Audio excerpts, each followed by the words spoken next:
heck's that? Oh, that's Kimberly, okay. And I lost Tara, but Tara's here. No, oh, I know But we're Tara. not gonna see the same thing you are. All right, she's up there. Okay, well, that's good. Yeah, I know.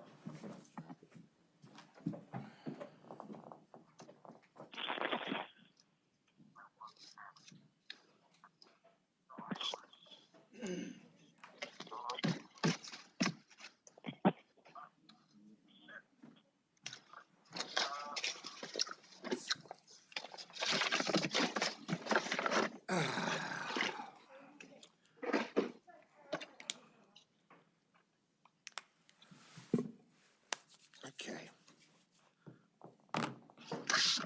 All right, about that time.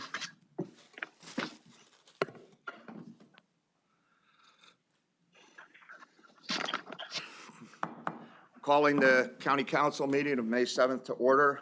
Mr. McGee, Mr. Lott, would you please do? Yeah, there you go. I pledge allegiance to the flag of the United States of America and to the republic for which it stands, one nation, under God, indivisible, with liberty and justice for all. Thank you. Ms. I mute whose mic? I think it is. You got it? All right. Roll call. Ms. Zembo, call the roll. Mr. Kuzic. Present. Mrs. Ferraro. here, Mr. Giovanni. Mr. Heckman. Here. Mr. Lott. Here. Mr. McGee. Here. Mr. Myers. Here. Svargo Hefner. Here. Ms. Zirinsky. She's here. here, sorry, It's okay. it keeps muting itself. Everyone's present except Mr. Giovanni. All right, fine, thank you. All right, well, we'll get into things. Let's call for approval of the minutes. Motion? So moved. Move, seconded, okay. All in favor? Aye. Opposed? Aye. Okay, passed. Now, we're going to go, and Bill, we have confirmation of appointments and reappointments. I can have Lori read those for now if it would make more maybe I should have her read them for tonight. You have any objection? No, I don't have an objection. All right, That's fine. thank you. All right, Roy, would you introduce the, Sure. Resolved by Northampton County Council. Can we mute the, somebody's screeching. I would ask that anybody who isn't talking if they could just mute themselves, because we get a lot of feedback here. And I guarantee you, when you want to talk, you'll be able to talk. Thank you. Go ahead. resolved by the Northampton County Council that the following individuals shall be confirmed in their appointments, reappointments as indicated hereafter. Drug and Alcohol Advisory Board, Janet Zuck, Flex Lane, Easton, Pennsylvania, term to expire 6/30/22. I'm not hearing anything. Workforce Board, Lehigh Valley. I can't hear anything either. All right. What would they be hearing through, Bob? Tara, can you hear me? I can hear you, but I can't hear right, anything we're that's going working. on in the meeting. All right. Right.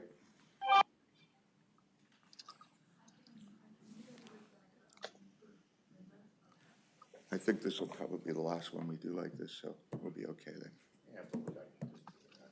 I know, we will. Should All I right. start over, or can I? Carrie, can you hear? Hello? I can't hear I Carrie. sent Aileen a comment. Other people's microphones because nobody's turning theirs I off. swear to God. That's the problem. I just heard Tara. Tara, do you hear me? Tara? All right. The meeting's in order, and we're on meeting, but now we got to get this straightened out. And I'm going to call names, and then I want to know who hears me. Answer yes if you do. Ms. I can hear Zirinsky. you now. All right, I can hear you now. let me call your name, and that way I can get everybody, and then say, you hear me. Ms. Zirinsky, Yes, I can hear you. Mr. Myers, I can hear you now. Mr. McGee, Yes, we can hear now. Peg? Mr. Giovanni's not on yet. Okay, all right, so we seem to be copacetic right now. Let's move on. Appointments, reappointments.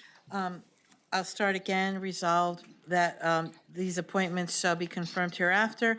Drug and Alcohol Advisory Board, reappointment Janet Zuck from Flex Lane, Easton, term to expire 6/30/22.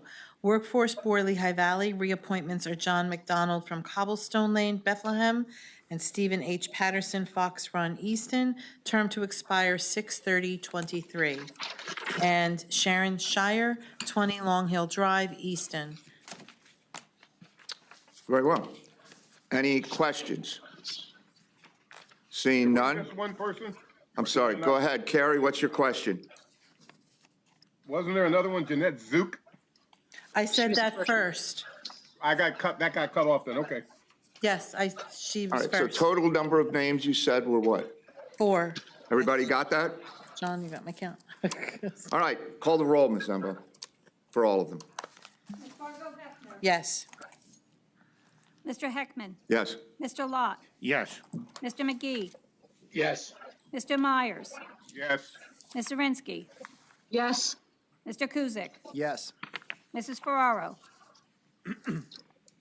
Peg. Peggy? Just 7-0. Leave it at 7-0. Okay. All right. Thank you. Now, we're going to move to courtesy of the floor. And let me just say something, because I see we've got guests. We didn't really have that last time. I got, because of the situation the way it is at this meeting, you're going to, I'm asking everyone for patience. You'll be given a chance to talk, all the people who are guests. And you get up to 5 minutes. We're not going to really be able to engage with you if it has to do with a bargaining unit issue. That's really not the scope of county council. You have the right to talk. You have the right to say whatever you want to say to us. Whether you should or shouldn't, that's up to you and your shop steward, if you are an employee. But bottom line is, I'll try and get everybody in the order I see them. If you get cut off and in the process, it was accidental, and call back and we'll route you through again. And so just be patient. We're all trying to work through this at this end. I did get a question, though, from someone who said that they will neither call in or come. What is county council doing while this is going on? I got that from a few people. I would just say that county council is doing what it's supposed to do under the charter. Nothing has been neglected. I have been in constant contact with the administration. I've had regular meetings with the county executive. The fact that he was given an emergency order in line with the charter does not mean that county council is out of the loop. It just means that we have given him certain powers as provided for under the charter. And it certainly, if you were to look at the resolution, it makes it very clear that he does not have the right to stamp on anybody's constitutional rights. We don't have the power to take away, nor does he, your constitutional rights. So while it does give certain leeway, I have been monitoring it myself, and I'd be the first to point something out, and we can get into that. We'll get into that later. And as far as the employees, their safety, I could not get back to some of the numbers. I tried calling back, and I just didn't get through. Some of the messages left, I couldn't make them out. They were garbled. So I will just say this to you. I'm sure that the question of any employee questions will be touched on when the executive gives his report. And as far as human services go, in lieu of a county committee meeting, council committee meeting, there is Human Services on our agenda, and we do have people from Human Services Administration who will be on the line. So in line with that, I will now go to courtesy of the floor. And well, why don't we, you have the order as well? You don't, okay. I'm going to go to the first one I have. And like I said, bear with me. Here we go. I'm going to hit the one whose number ends in 888. I don't know who that is, so I'm just going to hit you the thing and then we go. Hello. Whoever has a phone number that ends in 88, you're on live. Hello? Can you hear me? This is Jennifer King, and I'm from English. I'm sorry, would you say your name again? Stuart King. Oh, well, you, hold on.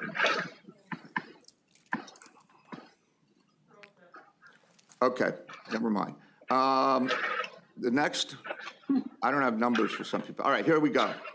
Let's do this.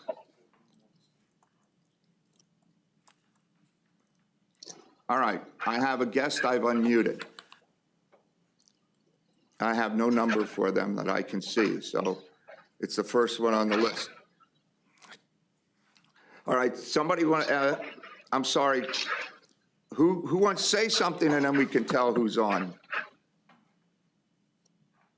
I apologize, I thought all the numbers would pop up, but nothing's popping up other than guest. If you click on it, it will pop up. I have.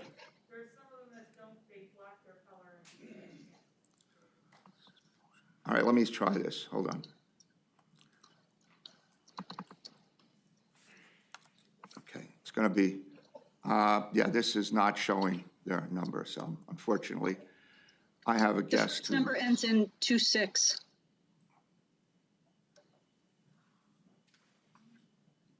Hang on, you got, you know what, I'm gonna give you the numbers, okay, so I can unmute them. Thank you. As they come through. All right, person whose phone ends in 9841. 9841. Hang on, let me.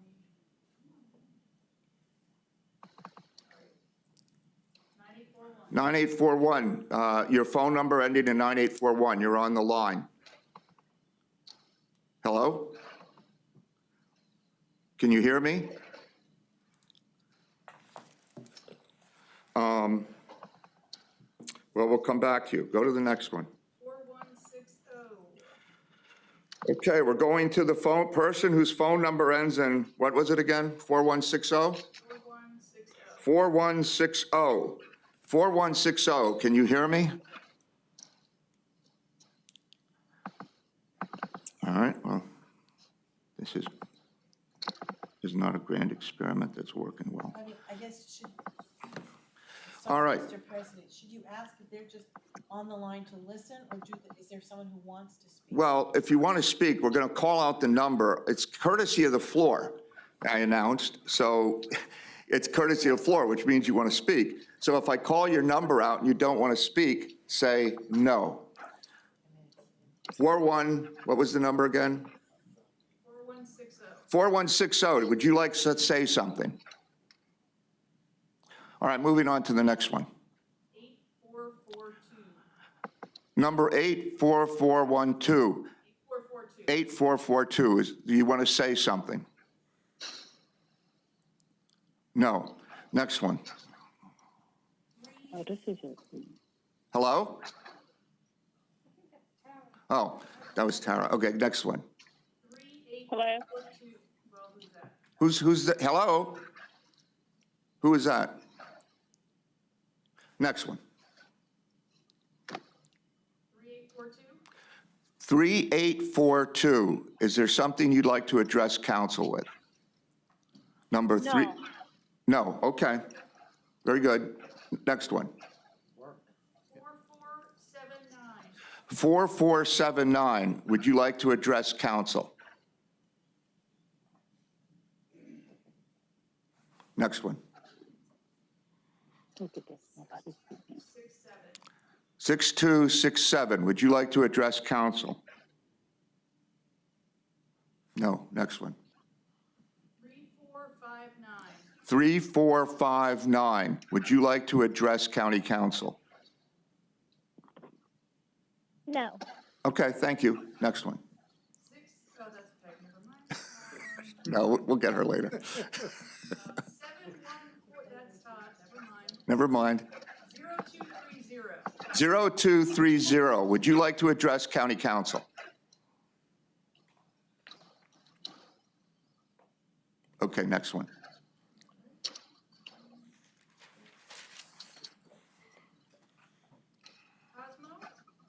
Cosmo? Cosmo. We have on the line a Cosmo DeVinto. Are you there, Yes, sir? I actually sent an email. Oh, you sent an email? All right, well, Yes, I had sent the email. okay. Would you like to say anything at this time? We can hear you. I mean, if you'd like to speak, you have up to 5 minutes. No, I was just, my email was basically questioning as to persons who have pre-existing medical conditions and the concerns of returning back to the building. And from what I gather, other people who have applied for that leave regarding pre-existing conditions, their questions, they were told that they do not qualify for the FFRCA despite having the medical condition. Okay. That was my email, and I just was wondering. All right, fair enough. What we'll do is, when we're through with courtesy of the floor, the county executive will be giving his report, and I'm sure a great deal of it will deal with the courthouse, the functions, and what's going to be happening. As well as we do have Sue Wondolowski and some of her administrators for a special human service segment under old business. So if you're listening in or you're on YouTube, you may very well hear the answers that you want to hear. And I'm going to be pretty lenient with getting to people, back to people if they want to still speak. Otherwise, you can catch it on YouTube, I would assume, and hear what's said. But so, maybe we'll see what he has to say then during his report, okay? Does that? Okay. All right, thank you. All right, why don't we go to the next one? Ernie Snyder, you have the floor. Would you like to speak to council? Mr. Snyder? Hello, Mr. Snyder? All right, go ahead, next. Hold on a second, hold on. I would just say if you're not speaking to council, please mute your microphone. Please mute your microphone. We're getting a lot of noise here, and then the people that do talk, we cannot hear them. I mean, I'm sorry, we just can't. So I'm going to ask you to please mute. Okay, what's the number? Paul Middleton?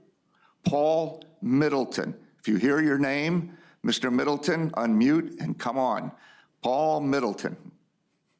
Yes, I would like to speak. Oh, you don't sound like a Paul. That's just the number that the phone is listed. I'm sorry. Okay, go ahead. You have up to 5 minutes. I'm sorry, what? Okay.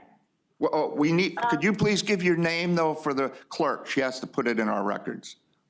I'm Tiffany. All right.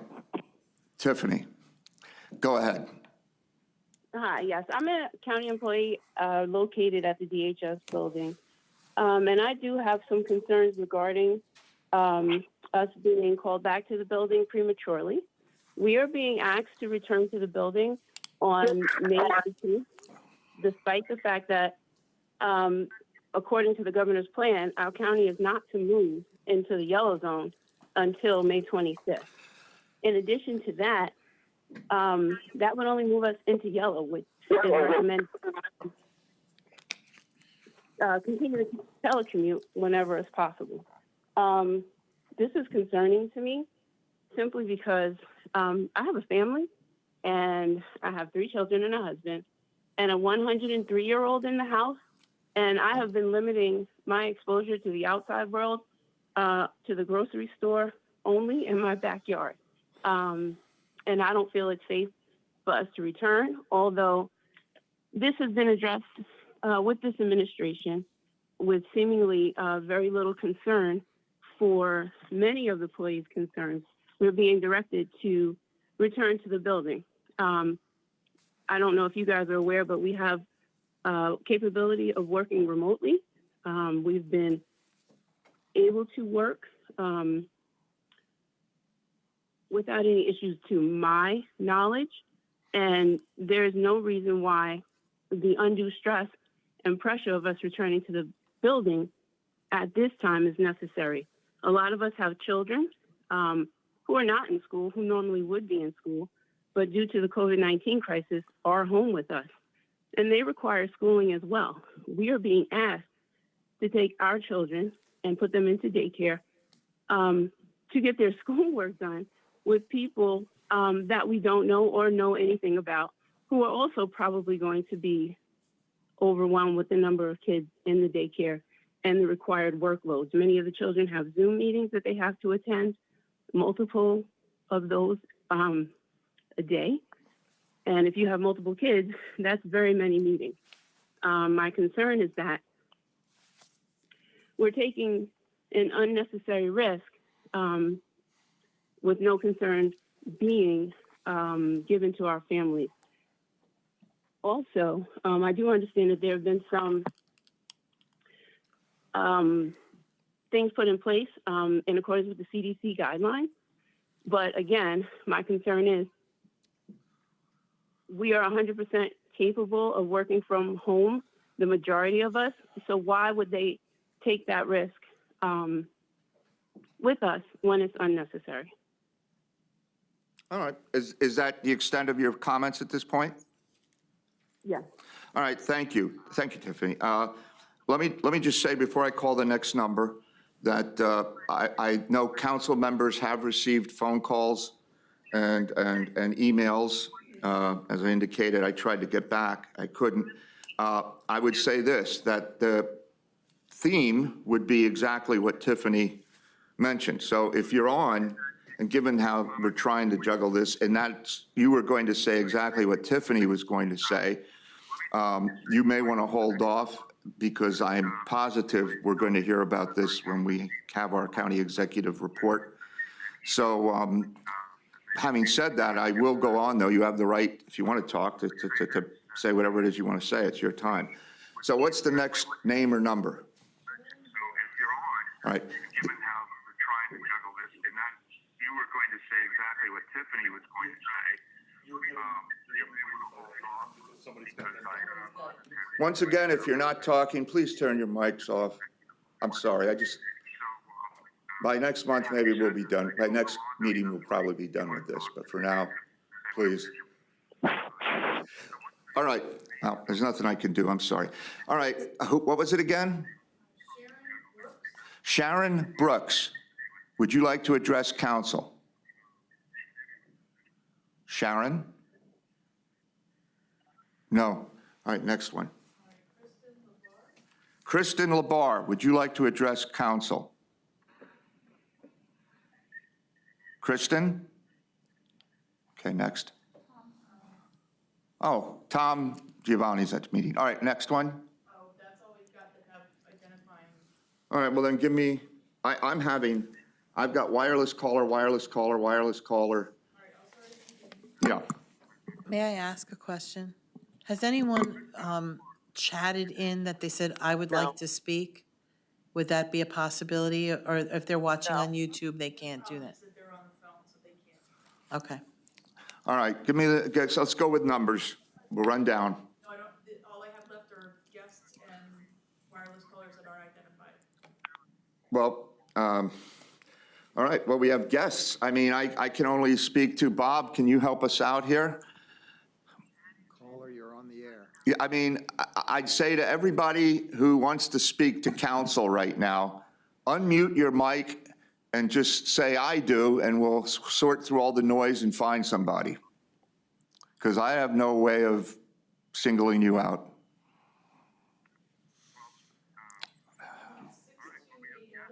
(6280) 6280, would you like to address council? Nope, next one. Okay. All right. I'm going to put this out again, one last time, and I will be very lenient and lax about people calling in. We're not going to get into the debate, but if you can get in, you're going to get your time to speak. I'm going to ask again, if there's anyone out there who has contacted council and wants to speak, you figure you're on now. Make sure you're unmuted and just say, I'd like to speak. If not, we're going to move on to the next order of business. And then I'll get back to you if some way. I assure you, we want to hear from you. Nobody's going to try and not hear from you, but we're trying to mesh humanity with technology. And, well, Isaac Asimov is needed, but he's not alive anymore. How about an obscure reference, huh? Hello, is there someone online who would like to address council?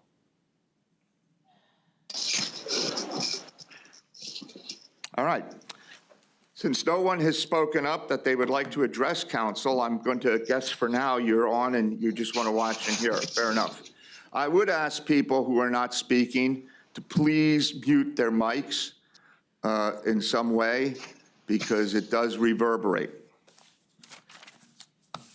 So what we're going to do now is we're going to go to the next, which is the County Executive Report. And in the state of emergency address, and Mr. McClure, the podium is yours.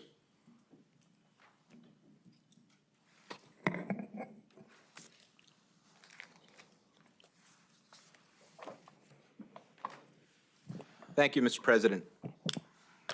County Council, good evening.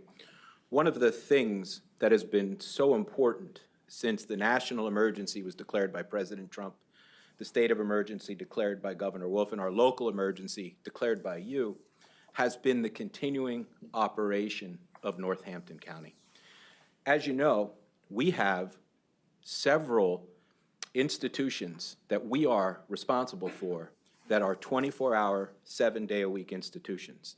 Those institutions are the prison, and our corrections officers are being heroes. As a matter of fact, their call-outs are similar to their call-outs last year. We honor them. They're doing a great job. They're limiting their exposure to COVID-19, and they're limiting the inmates' exposure to COVID-19 in the prison.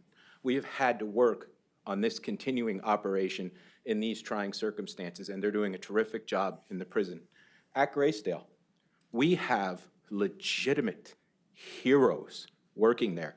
We can show you in the numbers the heroism of the people who are showing up day after day after day to care for the residents they love so much.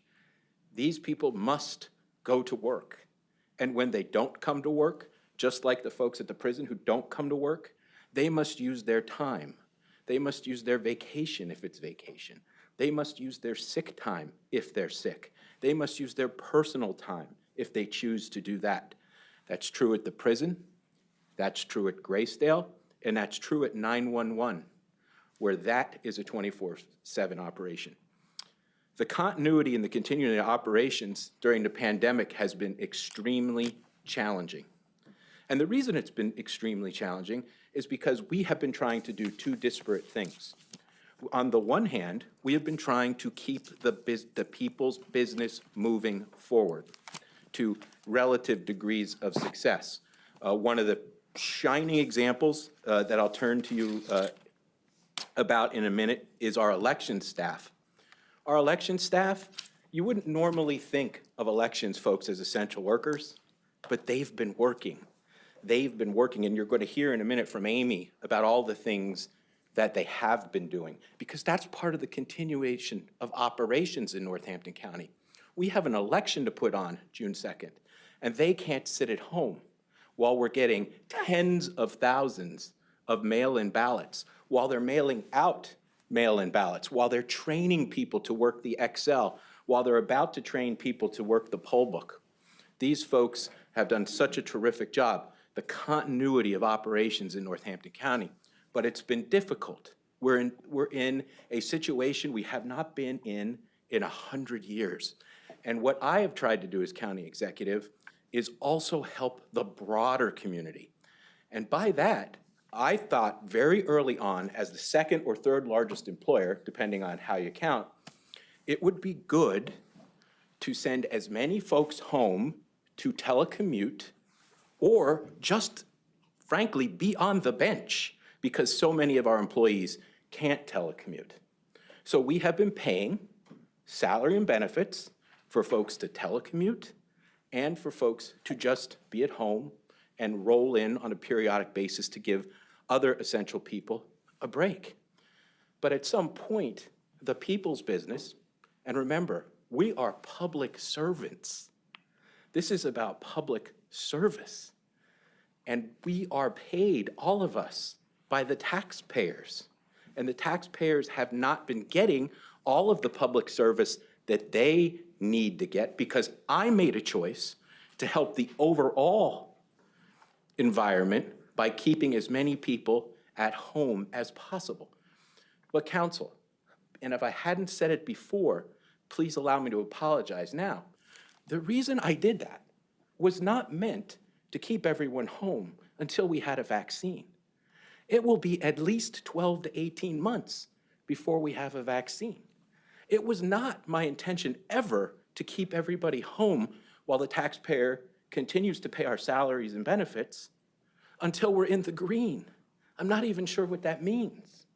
So what I did this week, council, and I believe I forwarded it to you, was I instituted 2 executive orders. The first executive order I instituted was it is mandatory for employees working in county facilities to wear masks. Because if we're all wearing masks, my mask protects Charles, Charles' mask protects me. Every person, every employee in this county is subject to a thermometer check, non-invasive temperature check, when they enter any county facility. If you're 100 or greater, you're asked to go home, call your physician, call 1-877-PA Health. We are protecting each other in this county while we're trying to advance the people's business. That's what we've been doing. And so it was never my intention to keep everybody home, always. It was my intention to keep as many people home during the peak rate of the infection, which was supposed to be between April 9th and April 15th. We're now a month later than that. We're now a month later than that, and it's another month where the people's business is going unmet. Now, it's being met, but it's not being met to the degree that we owe it to the taxpayers who are paying our bills, who pay us to this day. And it's important to note, there are many governments, including county governments, who have furloughed workers. We have not done that. There are city governments who have furloughed workers. We have not done that. Our neighbor is on a hiring freeze. We haven't done that. And it's my intention not to do that. There's going to be at least a $4 billion shortfall from the state. The state has lost or anticipated losing at least $4 billion in revenue, and it might even be higher than that. Is there anyone among us who does not believe that means we will be experiencing significant budgetary problems as we move forward into the future? 2/3 of the money we spend comes from the state and federal government. Think about that. We are in for very serious budgetary decisions in the future, and I'm going to do my level best, working with you, not to furlough a single employee who works for this county. But I want to talk about, and I'll address this specific DHS thing later, but I want to talk a little bit about this continuing operations of ours. And I'm going to introduce, with your blessing, Mr. President, I'd like Amy to tell you what she and her folks have been up to. But before we do that, I wanted to go through with you the Jill Stein decision. You'll all remember that Jill Stein was a failed presidential candidate who sued Pennsylvania, and we ended up spending almost $3 million on voting machines because of her lawsuit. The judge has recently ruled on Jill Stein's lawsuit and her motion or petition to enforce the settlement agreement. And I wanted to just share with you certain provisions of that, because if Jill Stein was successful, we would not have been able to use the XL in Northampton County. And we know, although we had our problems, we had a fair, legal, and accurate election. And ESS has been here with us since that time trying to get those figured out. But now, because of the changes the legislature's made, if you don't have confidence in our XL, you can vote by mail.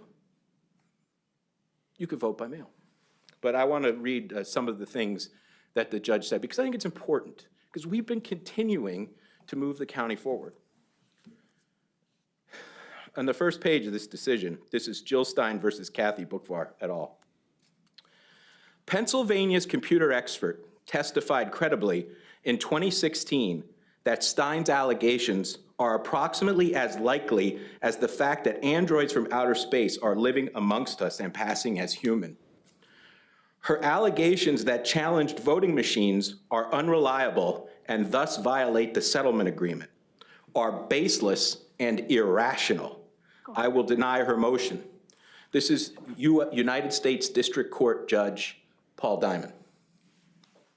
He said, her allegations, now that challenge the voting machines, are unreliable and thus violate the settlement agreement, are baseless and irrational.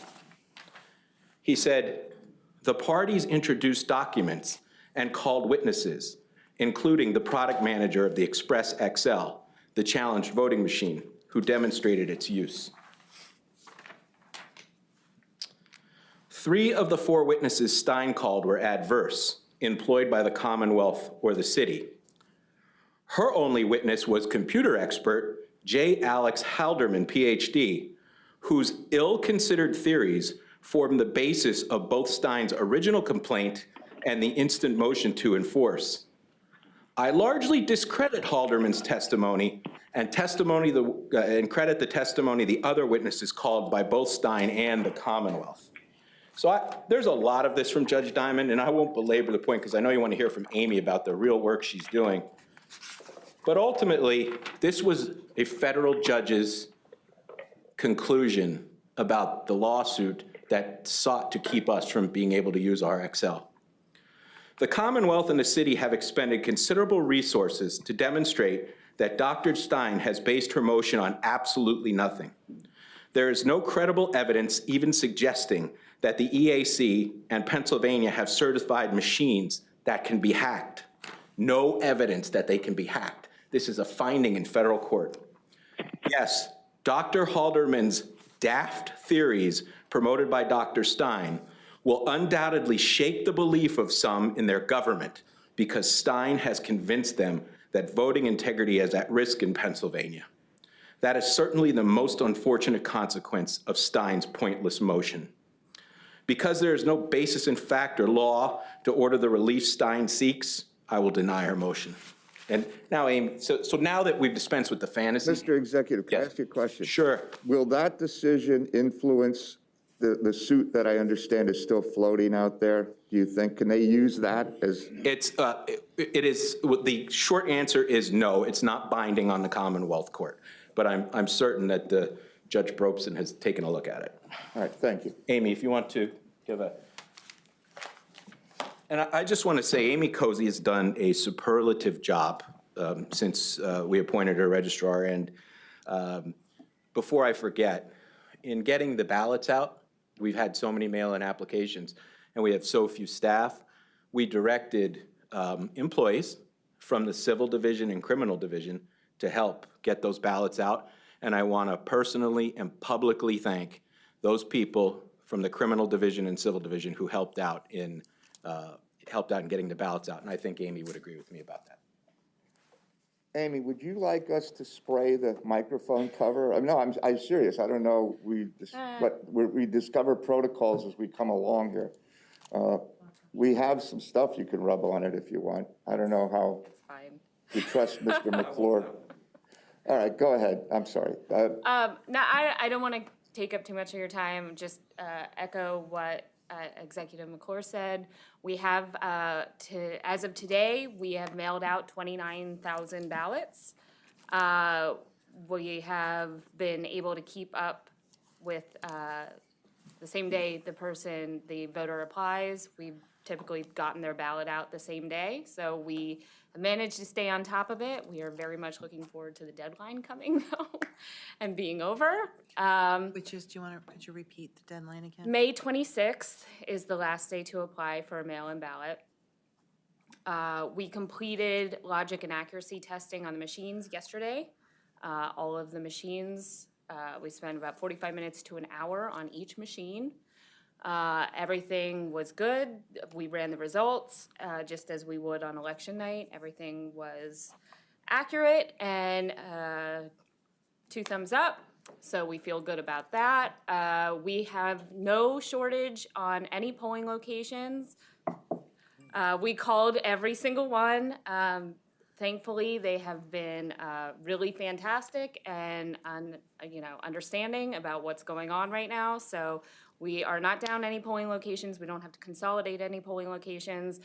We are down poll workers, not cripplingly, but we do have some shortages in some of our precincts. I reached out to Kevin because we had a shortage in Hellertown. So if you know of any people in your precincts that would be willing to work on election day, we're still looking for a couple dozen people to fill in some spots that we have. We're obviously asking our older and more high-risk judges and workers to sit this one out. So, Amy, can I just, on that point, we have the locations ironed out. If there is a shortage, could we have experienced a situation where we may have to combine, not because you don't have the locations, but because you don't have enough people to go to every, like you might have to send out something that says you're going to vote in this building. So that's the kind of the caveat in the leeway the state has. They've given us the go-ahead to consolidate locations, but not precincts. So we still need workers for every single precinct. So even if we consolidated them all into the same gym, we still have to have workers for each one. All right.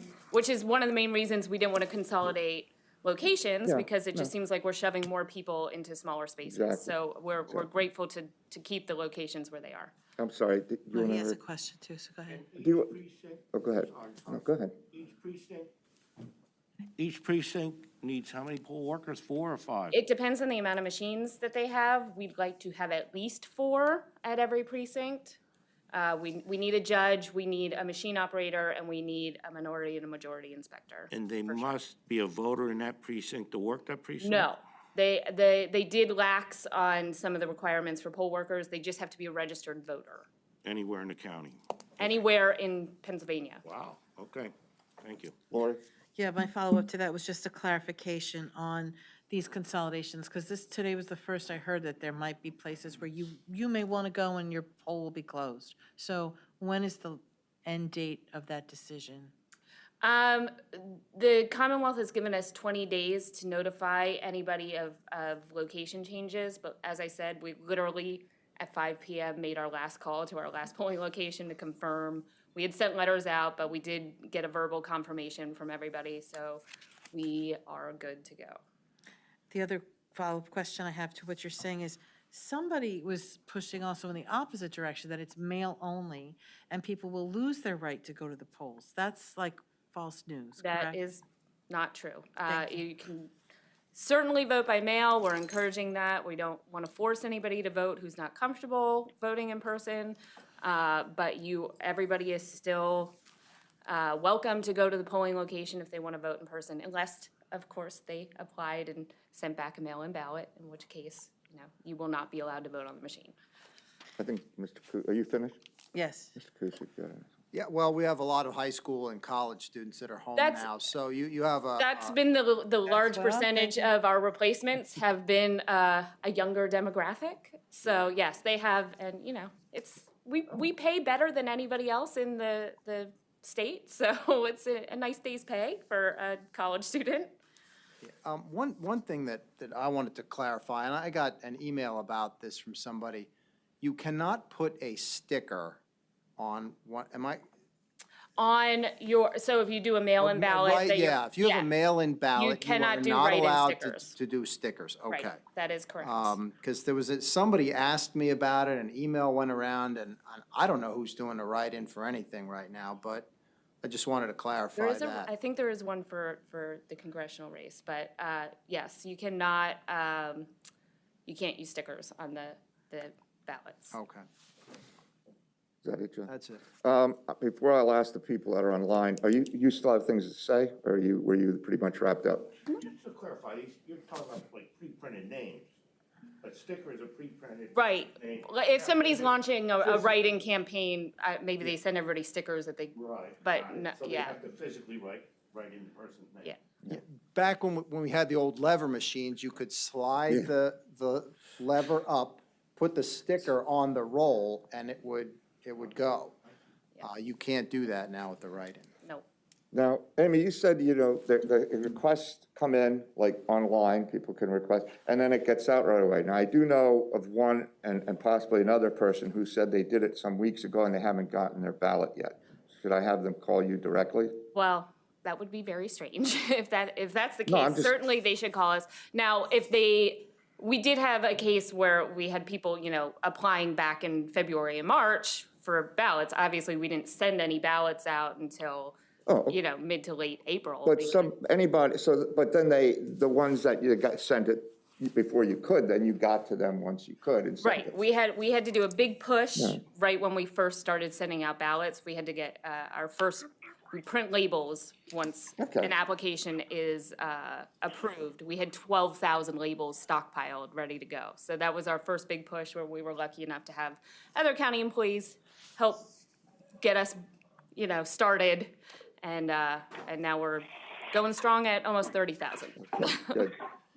Anybody on council have any questions? Let me go. Carrie, I see your face first. Do you have a question for Amy? No, I don't have her.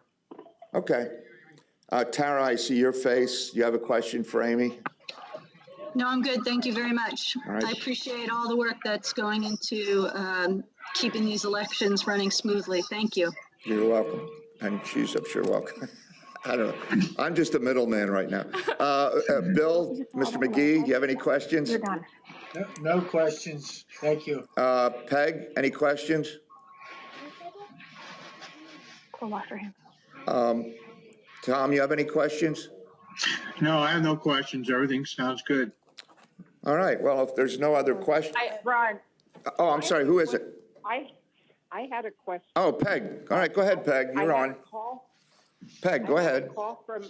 I had a call from some candidates who are on the ballot, and they'd like a list of names who have requested absentee or mail-in ballots. And is there a procedure? Obviously, it's not going to be 29,000 because it would only be an R or a D. So you're asking about public access to the names of people who requested, Right. Amy? So that list is typically provided twice. Still, all right, go ahead. That list is typically provided twice prior to the election. We did already provide that list to the candidates. to Lee Snover, who distributed it to the Republican candidates, I know. And then we typically, but we're she required 5 days before the election to post it publicly in our Hold on, Peg. office. Okay, so she said, Right, okay. go ahead, Peg, follow up. But you did give that to Lee Snover. Yes. Interesting. Okay. Well, I'm going to ask a question then based on Ms. Ferraro's question. That list, I didn't realize, is that like open, the public can get a list of everybody who? It's typically posted in the office. Okay. That's what has always been past practice. It will be posted Well, publicly. not yet. Now with the new election. system, I just was curious, like what's public Yeah, I information? know, but I think they'd like to have it as they come in.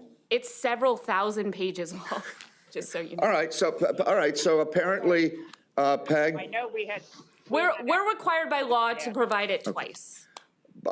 Peg, she said by law, they have to provide it twice, and she has given the first time now to Ms. Snover.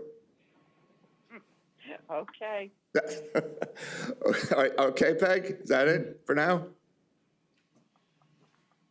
Mr. President, Yeah, go ahead, Carrie. Go ahead, Carrie. it sounds to me like what Amy has done is fulfill her requirements. I mean, if we're giving them to the head of the Republican and Democratic Party, I think we've done our due diligence. Trying to send them out to the individual candidates is, I don't know if are we required to do that?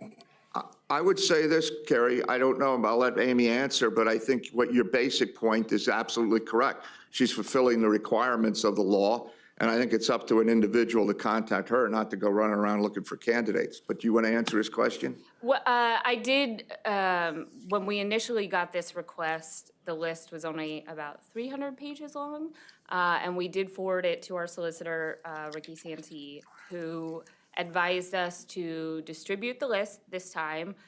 Beyond that, it would go to a right to know, and they would have to pay per page like they do anything else. But we will be posting again publicly, as we are required to do by law. Yeah, and I mean, this is a brave new world, too. I mean, it used to be absentees, and now we're into a situation where we're talking thousands upon thousands of just mail-in votes. Carrie, you got anything to follow up on that? No, I think she answered my question. I have to agree with, I think we fulfill our requirements. Anything more than that, then we're gonna have to charge people. Yeah, fair enough. And anybody else up on the council? Tara? I can't hear you, Tara. Sorry, I was having trouble with the unmuting. Okay. My question is, to Amy, you said that you provided a list to Lee Snover. And Matt Muncy. And yes. Matt Muncy. Oh, Both you did chairs, provide one yes. to Matt Muncy. Both chairs received the list. I would Good to encourage candidates to go to their respective party chairs and knock on their doors, well, social distance, or call them and say, hey, what's going on? Anyway, go ahead, Tara. Anything else? No, that was my question because I only heard that Lee Snover had requested one and received one. So I just wanted to clarify. She that requested Matt- one, we sent it to both of them Yeah. as a courtesy. She said they sent it to both. Thank you very much. I appreciate that. Very good. That information. Thank you. Bill McGee, any question, any anything? No. Okay. Thank you for the election commission on what you're doing. Okay. I'm sure it's a challenge. The county executive did remind me, I did want to update you a little bit on what we're doing at the precincts to protect our poll workers. Yes, please. The Department of State is sending us precinct protection kits, which includes masks, gloves, hand sanitizer, sanitizing wipes, floor tape, things of that nature. They're providing it for 101 of our 156 precincts. However, each kit is enough for 20 poll workers. Oh. So we think that we can make it work, and whatever we have shortages on, the county executive has assured us that we will make sure that all of our poll workers have adequate PPE and can, Yeah, no, I agree. I'm sure, yeah, if whatever shortfall you're facing, I mean, we want this to go successfully and go as well as possibly can go. So, I mean, by all means, if there's anything other than that we can do, let us know. But we're encouraging the voters to wear masks and gloves to the polling location. Gloves do work on the touch screen, so that would be helpful if they would do that. I would, and I would echo that because that's come up in conversations, I know, about voting and not voting. I mean, it's not our job. If you're eligible to vote, you vote. I mean, we don't nobody's going to bar somebody from voting. Having said that, please, when you go vote, who's ever out there listening, try and do some social distancing. Try and please wear a mask, or if not for yourself, whether you believe whatever you want to believe or not, for the other people coming out and for the people working there. I mean, we can take a few minutes and do something like that without worrying about freedom or these things. I mean, it's very important. These people are giving their time for basically nothing. And your neighbors are going, and let's sort of look out for each other. Okay, I'm sorry, done preaching. Amy, anything else? Mr. President, Yes, Carrie. before Amy leaves, are you going to have enough staff in case you have a problem that may arise that's technical available at the courthouse? Oh, yes. Her answer was, oh, yes. Yeah, we're gonna have 8 people from ES&S on staff that day. We will have, we have somebody here from the poll book company in addition to my office. So I think we'll have about 12 people in the field, even though I expect turnout to be half of what it was in November. But yes, we are covered as far as equipment goes, for sure. And you're gonna be in your office that day? I expect I'll be all over the courthouse that day, but yes. Okay, thank you. I know we look for you. All right, if there are no other questions, I'm going to go I ahead, have one, Ms. but it may not be for you, it may be for Lamont. The funding, I read little snippets here and there. Do we have a dollar amount of reimbursement from the state or the feds for any of our machines, or has any of that been determined at this point? Because I saw a blip recently that the feds had put money into voter machine reimbursement. We haven't gotten. I have a feeling that the specific voting numbers. machine money issue is going to be so far down. No, I know, I agree, I've seen it. I think things are moving as other things are moving, and so I just didn't want the reimbursement money to get lost in the shuffle. Don't worry, we're watching. Okay, so, We'll so watch, far, but no the state may further. lose it. But the poll books and all that stuff were submitted, right? So, all right, thank All you. right. Yeah, and the e-books, I mean, everybody so far, training has gone smooth? Well, training starts on Monday Oh, I'm for sorry. the e-poll Okay. books. It's gonna be here. Oh, very good.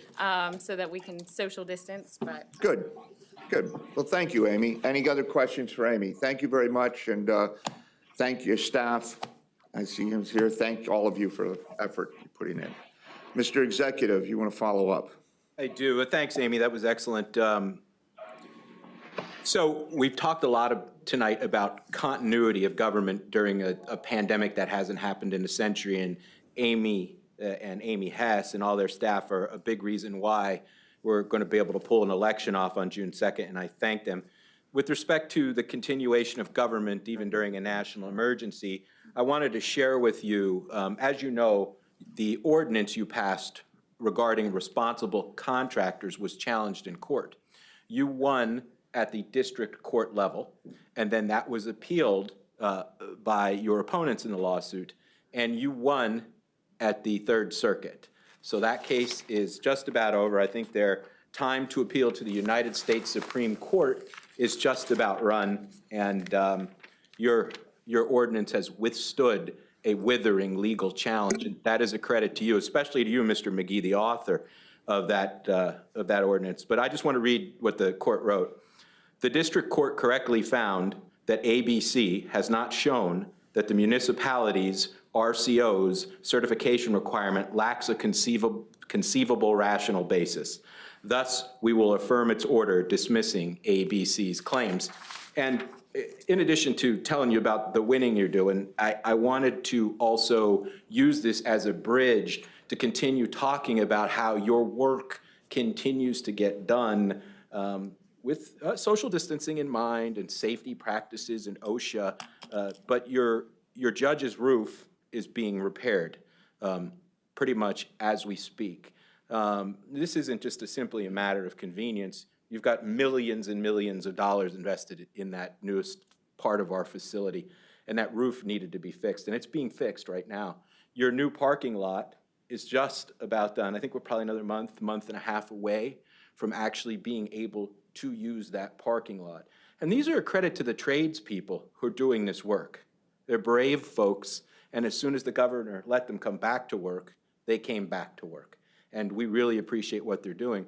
And finally, I don't know if you've been out to the Graysdale campus, but your forensic center is coming along. Your steel is erected. Mr. Dertinger tells me your cement's going to be poured for most of the flooring next week, so that's coming along. And they're anticipating being finished sometime in middle to late October now. There's been a little delay because we're in the middle of a global pandemic, but work is still being done, Council, and I wanted to let you know that. You know, earlier we were talking about how we have attempted to contribute during the peak of the virus, which we were told by the national experts in mid-April, to have as many of our employees home. But that's not all we've been doing to try and help the broader public. You see, because, Council, I think you'll agree with me, small businesses need to get back open. Folks need to go back to work. People are getting fatigued social distancing. Many people are becoming fatigued social distancing, and social distancing it's a social compact. And if you lose the consent of the people with respect to stay at home, it won't work in the future when we so desperately need it. But I'm not an open up right now guy. I'll talk more about public service in our own operations if you'd like further, but I'm sort of talking about the broader public now. I think we need more testing. So what did the experts tell us we did with social distancing, stay at home, hand washing, mask wearing? Why did we do that? We did that to buy the healthcare system time to ramp up their capabilities to deal with the flood of folks coming in with COVID-19 who had serious illnesses. We did that. It appears from the metrics that the Commonwealth of Pennsylvania produces. It appears from the metrics that appear on our own dashboard that that was successful with respect to the healthcare system. Additionally, we were told at the national level that one of the reasons we had to go through this extreme social distancing and staying at home was PPE, personal protective equipment, specifically masks, N95 masks, KN95 masks, surgical masks, shields, gowns, gloves. There continues to be a persistent problem with gowns. This is a nationwide problem we have at Graysdale. But with respect to masks and shields and some of the other very important PPP products, that supply chain is starting now to get rolling so that we can meet the needs. And I'll address Graysdale specifically when I get to my Graysdale portion of the report. But we can specifically meet those needs at Graysdale. Again, gowns is something we're always trying to catch up with. That seems to be the big problem. And I think Todd Weaver, our emergency management director, who's doing an excellent job during this crisis, managing this crisis with me, and Jen Stewart King are sort of savants when it comes to getting PPE, because Graysdale is one of the best, with the gowns caveat that I've already said, Graysdale is one of the best provisioned long-term care facilities with respect to PPE in the Commonwealth. And that's a credit to Todd and Jen and the tireless work they do, and the work we've done here in the administration, but certainly much more modestly than what they did. So, as you know, I've been asking the Department of Health, both Mr. Weaver has been in direct contact with the Pennsylvania Department of Health and PEMA. I have contacted the governor's office personally. We want to bring a Department of Health testing site to Northampton County. And we want to bring it to the Park and Ride on 33 because it makes a tremendous amount of sense not only for Northampton County, but Lehigh County, Monroe County, Bucks County, Carbon County. It would be a regional boon. And why I think this is so important and why I keep advocating it, even though I'm getting a stiff arm. And by the way, the Pennsylvania Department of Health has been very good to Northampton County. I can't complain about that, but we'd really like to have that site there. The Northeast Regional Terrorism Task Force is on board with our petition to the Department of Health and PEMA to have that site there, because I think that site would be a game changer. Because I don't think we can get opened back up in the way that our broader society wants to until we have more testing. And why is testing so important? Testing is important for two reasons. One, if you're positive, you get quarantined and you don't infect other people. That's the one reason. The other is we don't have enough tests right now to give our decision makers in Harrisburg a good picture of where we're at.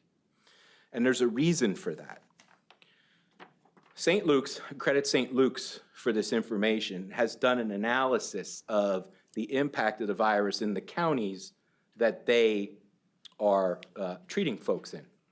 And I won't give you the whole picture, but I want to be careful about this because I don't want the impression to be, I don't want the impression to take hold that I believe that this is a disease that is primarily impacting long-term care facilities.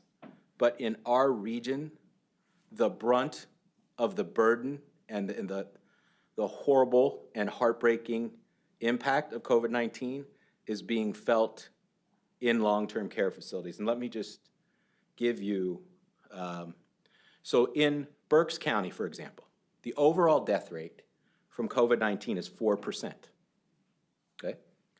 63.6% of that are residents of long-term care facilities or nursing homes. This is St. Luke's information. Bucks County, they have a mortality rate of 7.2% according to St. Luke's. People who were residents of nursing homes make up 74.2% of that mortality rate.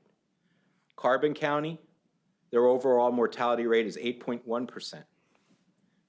80% of the people were in nursing homes. Lehigh County, their overall death rate, 2.8%. Their nursing home long-term care facility overall mortality rate, 68.7%. Monroe County, their overall mortality rate, 4.7, with 40% in nursing homes. Montgomery County, 8.2%, with 79.3% in nursing homes. Us at 4.2%, 58.5% of our fatalities are in nursing homes. And of course, you know who has the largest one. You know who has the largest one. You do. You have the largest nursing home. The overall mortality rate for nursing homes in the Commonwealth of Pennsylvania is 67%. So that brings me to the Graysdale report part here. You know, and I just want to again reiterate, when we're talking about people who have passed away, we all, I think, who work in this administration, and I can see it in your faces when I talk to you, we carry the burden of the loss of these folks. It's our nursing home. They're our residents. We feel this acutely, and we're very sorry for their passing. The latest statistics at Graysdale are as follows. 146 residents have tested positive for COVID-19. 33 residents, sadly, have passed. 7 are currently in the hospital. 31 have resolved, so they've recovered from their COVID-19 diagnosis. And 44 are pending for a doctor's review for resolution. So if my math's right, that could be up to 75 folks who have recovered from COVID-19. And that is a testament to the people who take care of the folks at Graysdale. Now, you know that the Pennsylvania Army National Guard Medical Corps has been there to assist our Graysdale heroes in caring for the residents that they care so much for. And they're leaving May 10th, and we are extremely grateful for whatever break the National Guard troops could give to our Graysdale folks. We will be forever grateful to the Army National Guard, the Pennsylvania Army National Guard, and we appreciate that they were there for us. I'm going to go see them myself and thank them in person. We have 43 employees who were diagnosed as positive with COVID-19. 32 are resolved and back to work. So 43 diagnosed and 32 resolved and back to work. Is that across the board, Mr. Executive, across the county employee spectrum? No, this is just Graysdale I'm talking about. Just Graysdale, all right. Yeah. I don't know of no other COVID-19 diagnoses in the county have been reported to me. I heard a rumor of one time, but nothing has been reported to me. Okay. And 10 are pending results. So we're doing pretty well in that regard, if one can characterize that as doing pretty well, in that those 32 people have not only recovered, they've recovered well enough to get back to work. And we're grateful for them coming back. My understanding is that the Graysdale's not the only place that's being helped by the Army National Guard right now. Apparently they're in 7 facilities right now, 4 facilities for infection control. So we know that other folks out there are getting the benefits that we're benefiting from. I want to talk to you about N95 and K95 masks at Graysdale. Not going to give you the number, but suffice it to say, in the near term, we are in very good shape with those masks. There are at least 2 times more total masks when you count surgical masks than the N95 masks at Graysdale. So we are very well provisioned with masks at Graysdale.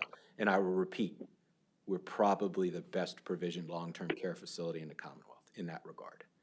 Gowns are a problem, but they're a problem everywhere, and we keep working on that. I wanted to talk a little bit about, because I think that we're talking about the taxpayer tonight. We seem to have forgotten about the taxpayer, but we always must be mindful of them because they're paying the bill, and a lot of them are going to have a hard time paying their taxes next year. And I think it's going to have a tremendous impact on our budget. But we need to tell the taxpayer that we're paying hazard pay for the folks who are working throughout this county who definitely come in contact with people who have COVID-19, like people at Graysdale, and people who might come in contact with people who have COVID-19, like some children and youth workers, for example. We have, thus far, in our hazard pay, paid out an additional $572,464.61. $572,464.61. So that's what we're doing at Graysdale. If there are any Graysdale-specific questions, Jen Stewart-King, I believe, is on the line, and Sue Wondolowski, I believe, is on the line. What we do, Mr. Executive, is because we're going to bring that up under old business and then, but I'm just wondering now, since you're here, if you want to, you know, I know you could chime in then with them, but I want to get through like your address, like things you want to hit. I'm done with Graysdale. Oh, you're done with Graysdale? Yep, okay. Anything more granular would be better directed to Jen or Sue. Anyway. That's fine. So I was talking about testing with the Department of Health and how we're trying to get that here because that would change the game for us. And while we were doing that and talking about it, we were contacted by Easton Hospital. And Easton Hospital said, if you'll partner with us, if you'll collaborate with us, we could probably get some more testing done here in Northampton County for Northampton County residents.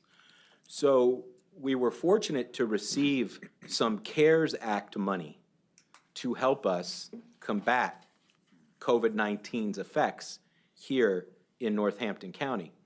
And we applied, so it's not general fund money. I know some folks may have thought that the money we were using, the $150,000 that we're using for this innovative collaboration, I don't think anybody else is doing this, by the way. I think only you are doing it. But that money came from the CARES Act, is coming from the CARES Act. So yesterday was our first day of our collaboration at Easton Hospital for our drive-through COVID-19 clinic, if you will. We had 80 people there. That was pretty much what we had hoped for. They have the ability to do about 100, but that would stretch their overall ability to test. So we had 80 people. And you know why I think testing is so important, because we can't open back up until we know what the overall picture is.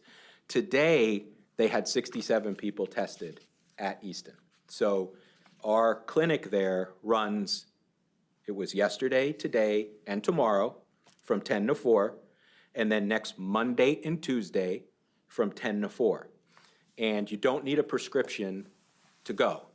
So if you have one of the CDC's symptoms for COVID-19, cough, shortness of breath, fever, and CDC's added some other ones like headache, nausea, things of that nature, go get tested. You don't need a doctor's prescription. So this Friday, tomorrow, Monday, and Tuesday, go take advantage of this. After the 5 days, we're going to reevaluate with Easton how we did. Easton is very excited with how many tests are being done. They think it's a great public health collaboration that we're engaged in with them. And the ER doc is actually taking, the head of ER, he's there. He's actually checking people in, and he's very pleased with it so far. But let's encourage people to go get tested. We're doing this.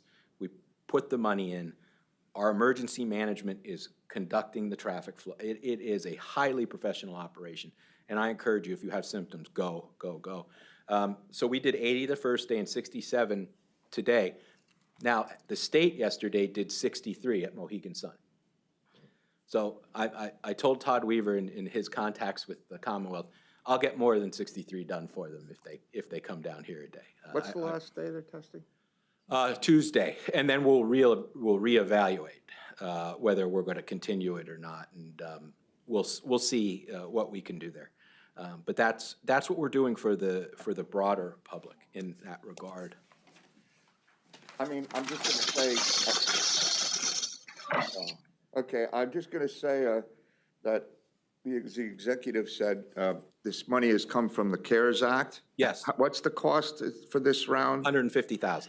I mean, it's something we may want to consider if it's going to put people at ease in the county, because if we do just think about reevaluating, I would assume that's money that would have to come out of the county coffers. There is some more CARES Act money. Okay. But there are many moving pieces to the need. There's a homelessness problem with respect to COVID. There's housing and getting rapid rehousing. There are a number of different things that the COVID money could go to. So we want to, if we're putting all those eggs in one basket, we want to make sure it's worthwhile. That's why we're giving it the 5 days to see if people are going to show up. And the reason I throw that out is that I don't know about the others, but what I get the most, and what you've alluded to in a few cases, since this thing broke, and we know a lot more now than we did. I mean, when we, in March and April, we had no idea where we were going. But one of the problems, and I think for fear and for the community, has been the lack of knowing. And I don't know, still don't know for the life of me, like why testing has bogged down the way it has. I think if tests, and this is in county level, I mean, we're talking, that's another thing. People have come to me and said, why are we closing businesses? I think that was the point to me. The county council, the county executive does not have the power to close one single business in the county. You got to call your state rep and your state senator or your governor. And I do agree that we need to be cautious. And I agree with Governor Wolf's moves on one hand, and on the other hand, I'm disappointed that the state and other states too did not take into account how many people, gig workers and others who were going to need money and have been sitting out there. And I personally know a person who does that, who applied a month and a half ago, I guess at this point, and has yet gotten anything. So, I mean, that's a drop. The ball was dropped by our state and probably other states. So while I applaud one action, I'm disappointed. But I want to make that clear. I mean, there's levels of government. We're a service level of government, which that means we're going to be out there amongst the people. But we, the county, does not control who the state says should open or not open. I'm sorry, Mr. Executive. That's cut in on your report. That's true. And I've gotten requests to open roads, and there's been a number of things that we just don't have the power to do. But I want to answer the first question that you had about the testing. Yes. So this week we had the opportunity to have conference calls with Senator Casey and Senator Toomey and their staff and the relevant staff people who are working on COVID-19 for them. What we know about testing is this: there was a nasal swab problem. Apparently, which is amazing to me, but we didn't have enough nasal swabs. So apparently what we learned on the phone call was the president is using the Defense Production Act to get those swabs ramped up so that we should have a supply line of supply chain full of the nasopharyngeal swabs to conduct the testing. Here's the problem. The reagent that's used to conduct the testing to confirm whether you're positive or negative, I believe it was Senator Toomey's staff person on the relevant issue said, what did she say? There are some supply chain issues. So that tells me that getting testing done is going to remain a difficult problem in this country, in this state, and in this county for a while. And, you know, if we can step in and fill the void a little bit, I'm very happy to lead on that issue. But in terms of investing county money in it, I think we would need to see wildly successful numbers because, Mr. President, a $4 billion revenue shortfall now for the state government is going to get passed down to us. It just is. I agree. It's just something people, as you are, we all have to consider possibilities of what we may or may not have to do, but. So we were talking about earlier, and then I'll sit down and let you get on with your meeting. Well, you may have some people here who have a okay. question, but go ahead. I don't want to interrupt the report. So we were talking about at the beginning of the meeting that I ordered all folks who work in county facilities to wear masks, and everybody must go through a temperature screening. We're also going to have roving, we haven't quite figured out how we're going to do it yet, but we're going to have roving temperature screen throughout the day.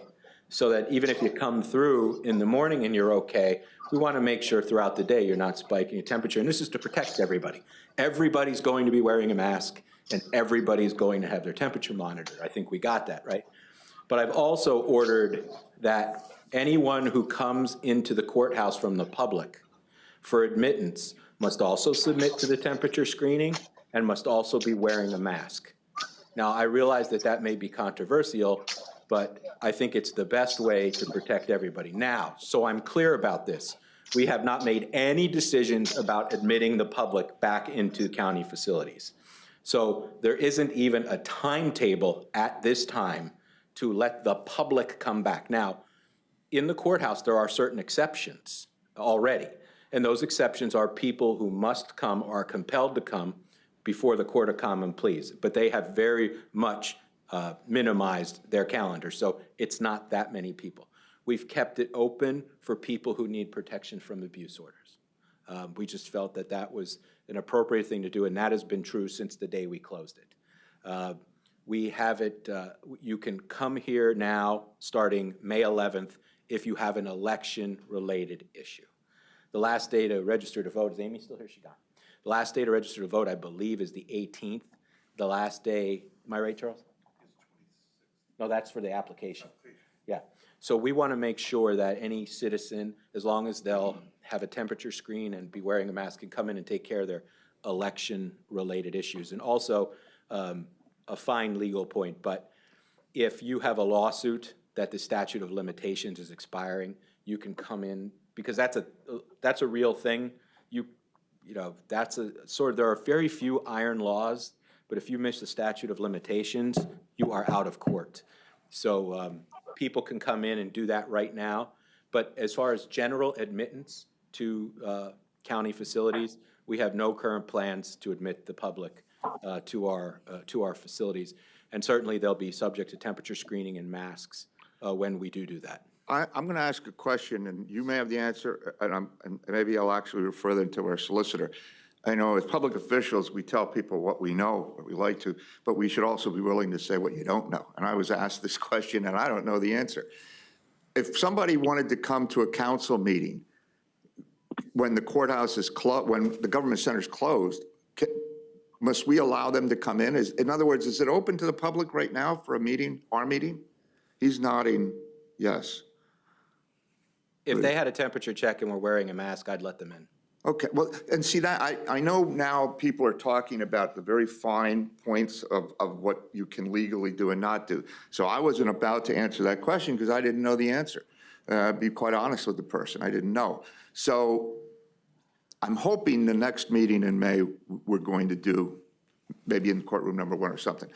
The courthouse may not be open to the public by then. As you said, it's a floating number.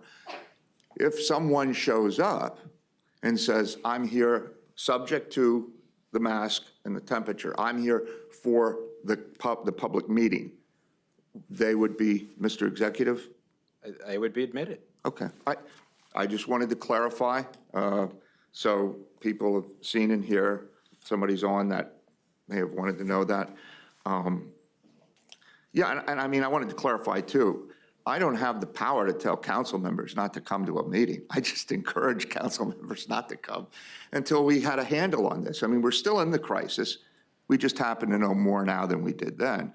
And I think now we can do things just like what you're talking about. And I think on council, we have the ability to get back to some normalcy, taking certain precautions.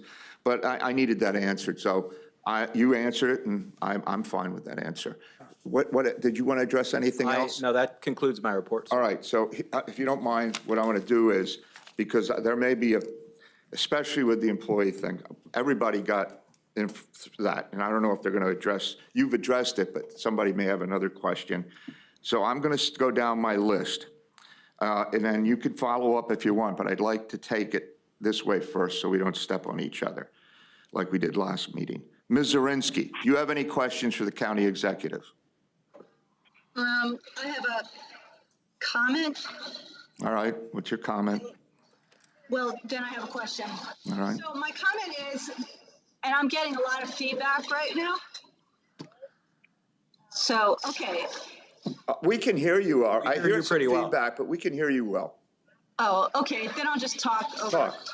Anyway, my point is that I got some really positive feedback from people about the drive at Easton.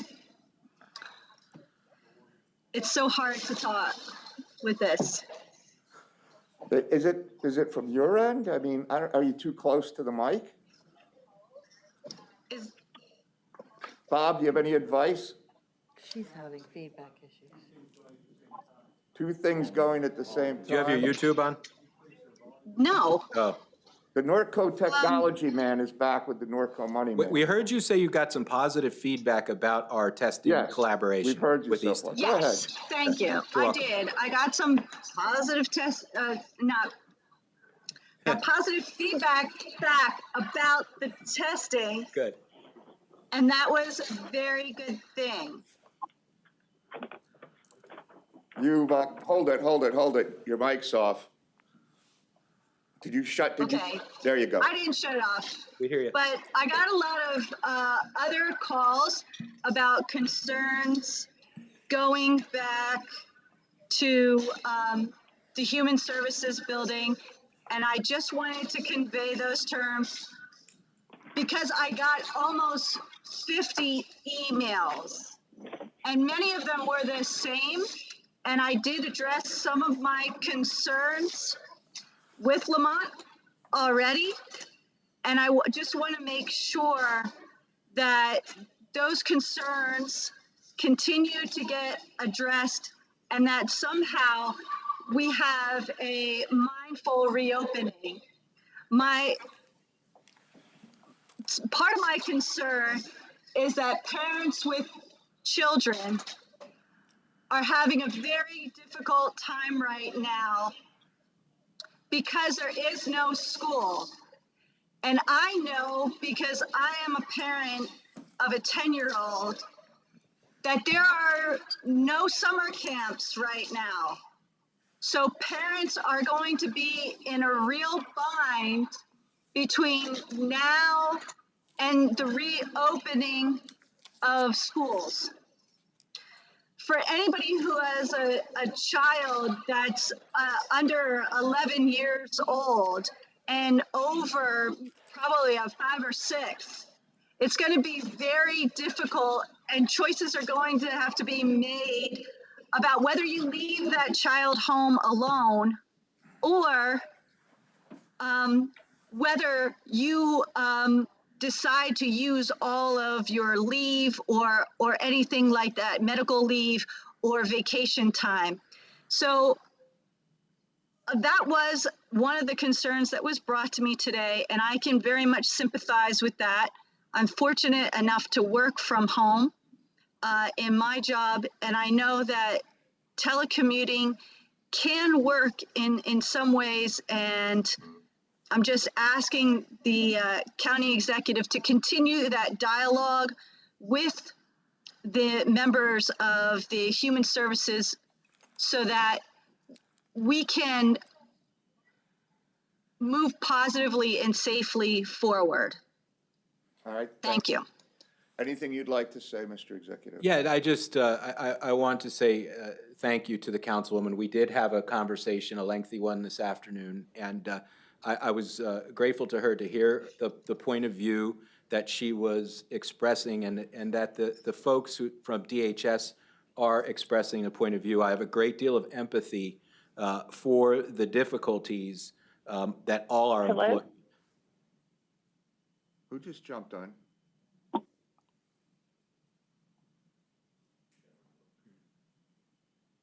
Hello? What happened? Hold on. I Who can't is hear this anything. that's on the line? Hello? Neither can I. I'm looking to Hello? mute. All my mics are muted, so I don't Hello? know who's. They silenced us. Who is this that's? Hello? Who's saying hello? Could you Sarah? identify yourself? Hello? Hello? Yes, identify. Hello, this is Sharon. Sharon, can you hear me? Hello? Sarah? Sharon, can you hear me? Sharon, if you could, well, she can't hear me. Is there a way we can, I'm sorry, we're gonna have to mute her mic. So, Mr. She's in the middle of talking, I can't keep hearing hello. Mr. President, Yeah, go ahead. I'll finish up. Yeah, go ahead. So, yeah, I have a great deal of concern for all of our employees, not just the folks who work in DHS, the folks who work at Graysdale, the folks who work in the prison, the folks who work at 911, the folks who work in parks, everybody who works for us. We're concerned about everybody. That's why we have the mask order in place. That's why we have the temperature screening in place. But I'm also concerned about the children who we serve, who are abused and neglected, and who need us full-time as we're public servants. We serve the public. I'm worried about the folks who are aged and who need us and need our services full-time.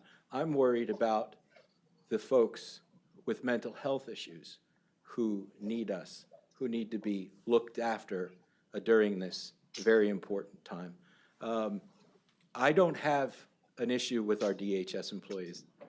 I think they do a great job, and I want to have them come back to work and do even a better job for the public we serve, who pays us. And I would further note that Ms. Kelly can, under the Human Services provision of the old business, Ms. Kelly can lay out what folks' rights are with respect to childcare.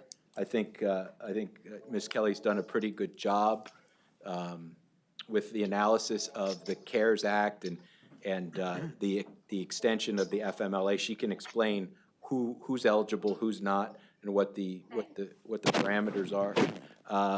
And Ms. Wondolowski is on the phone as well, and she has, and I believe I shared this with council, she has come up with an exhaustive plan in addition to our masking and temperature screening for social distancing within the Human Services building. And again, let's remember that we're not admitting the public anytime in the near future. So if everybody wears their masks, uses the hand sanitizer that is literally going to be everywhere throughout all of our facilities, and submits to the temperature screening, we should be fine. And by the way, stays home when they're sick. You're not feeling good, don't come to work. And that way we'll be able to control the contagion. All right, thank you. What I'm going to do is I'm going to quickly go around just to follow up if anybody has anything else, and then we'll get into old business, because I know you have Liz is here and Sue's on the line. Mr. Myers, was there anything you wanted to ask the county executive? Oh, hell yeah. Okay, go ahead. Okay. I've listened to that, and I have to sympathize with Tara. I'm getting the same emails, phone calls, and everything else. I understand where you're coming from, Mr. McClure, but I think we all need to always realize, too, that even our employees are taxpayers. We can't forget that thought. With that said, and every level and every building we have, are we making sure we have proper spacing? Yes, and Ms. Wondolowski could tell you about the action she's taken personally, and she's actually done this herself, so she can give you the details about that, Mr. Myers. Okay, I'll wait to talk to her about that.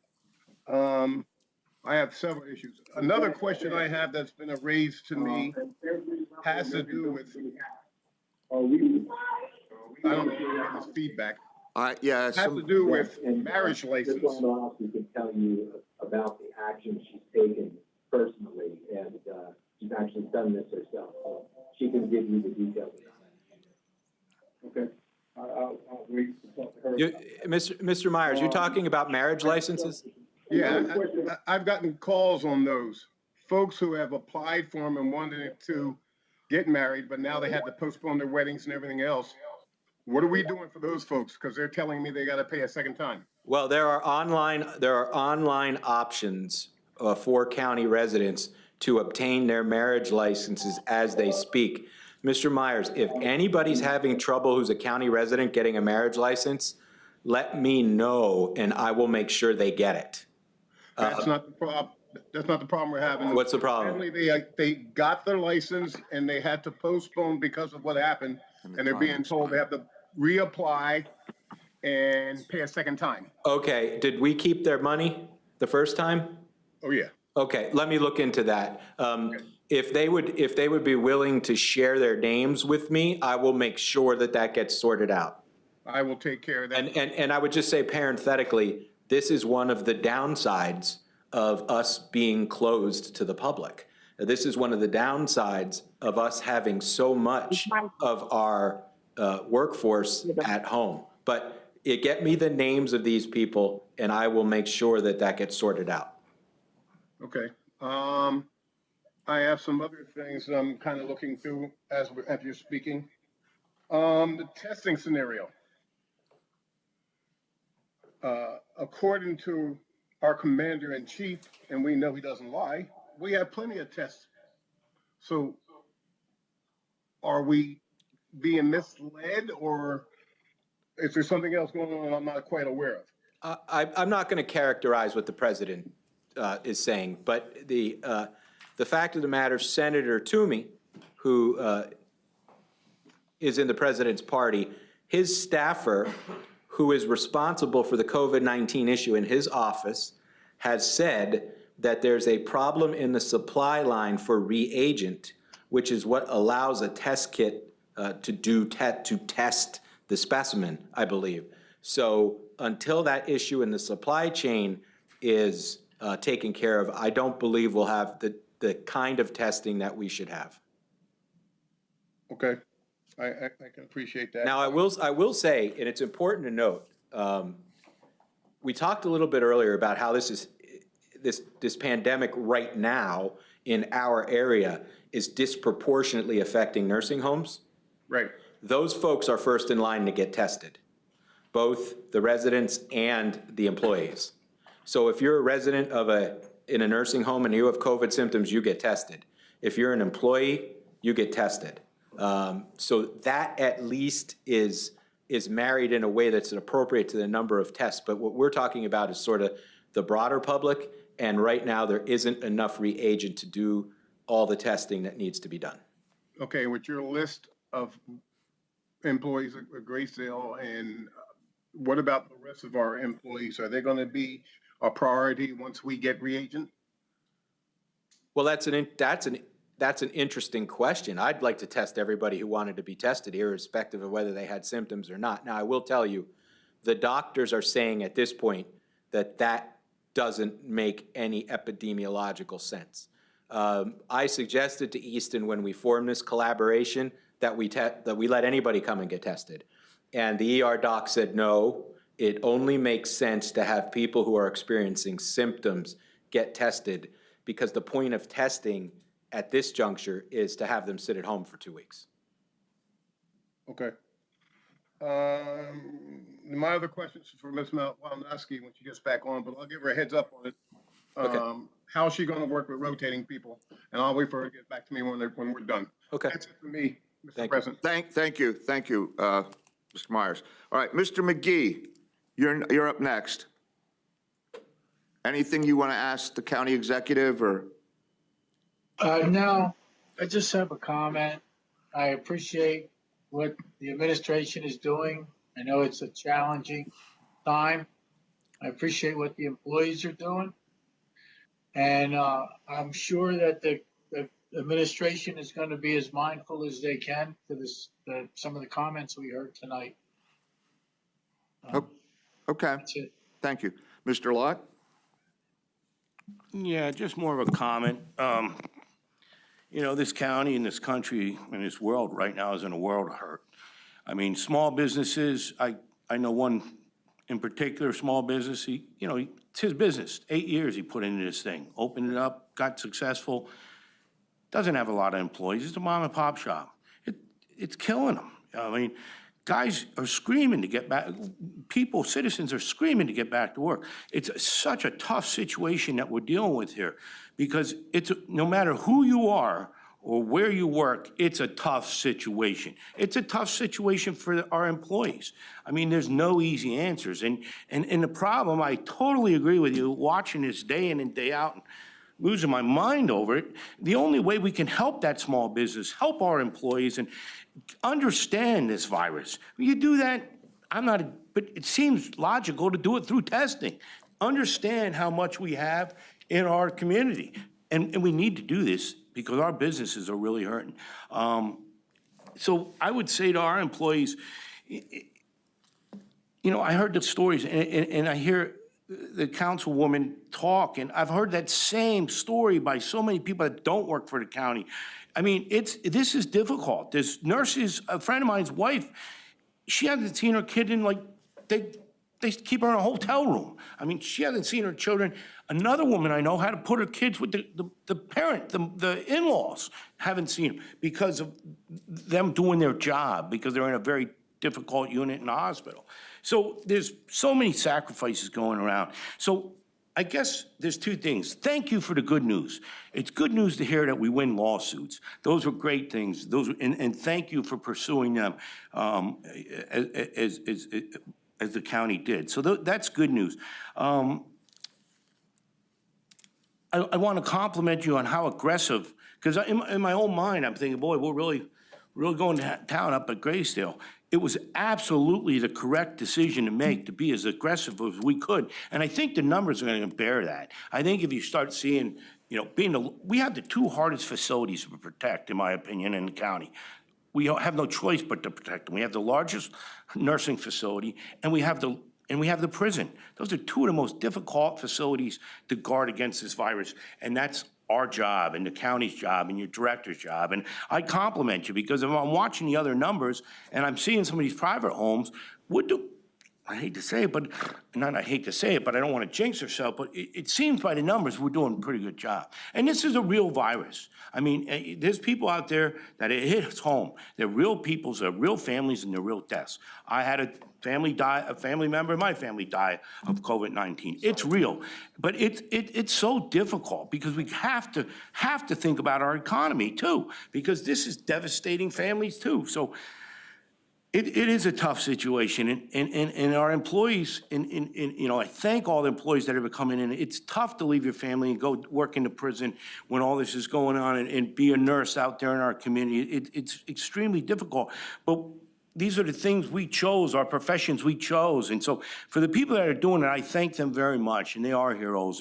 And for the people that don't feel like they can do it, they need to reevaluate their job, what their line of occupation is. I work construction. There's a lot of dangerous stuff we did. We thought about how we could do it safe, in the most safe manner, and we got the job done. That being said, we're going to be in some tough roads, from budget to decision making. You can't win with these decisions. No matter what you do, you can't win. You just got to look out for the safety, number one, and business, number two, and try to keep it in that order. But I commend you on your job with Graysdale. I think I've been in a nursing home, and I've seen what their situation is like, and they didn't, you ask them about negative, they don't even know what you're talking about. So I think we did a top-notch job. We did the best we could under circumstances, and I'd like to congratulate you and your directors. Thank you. Well, thank you for that. Now, if I could just reflect for a minute about our own workforce. The governor's orders and the governor's office made very clear to us from the very beginning that they do not apply to county governments. None of the governor's orders apply to county governments. The choices we've made have been our choices under your local emergency ordinance. We didn't have to abide by any of those ordinances, and we did what we thought we needed to do under the current circumstances. And I've taken a little heat for saying that my only concern right now at Graysdale is the resident. I've taken some heat for that. But when you've lost 33, that hits home, right? And that's who I'm always going to put first, the resident, whether we're in a pandemic or not. And that applies to everybody we serve in this county.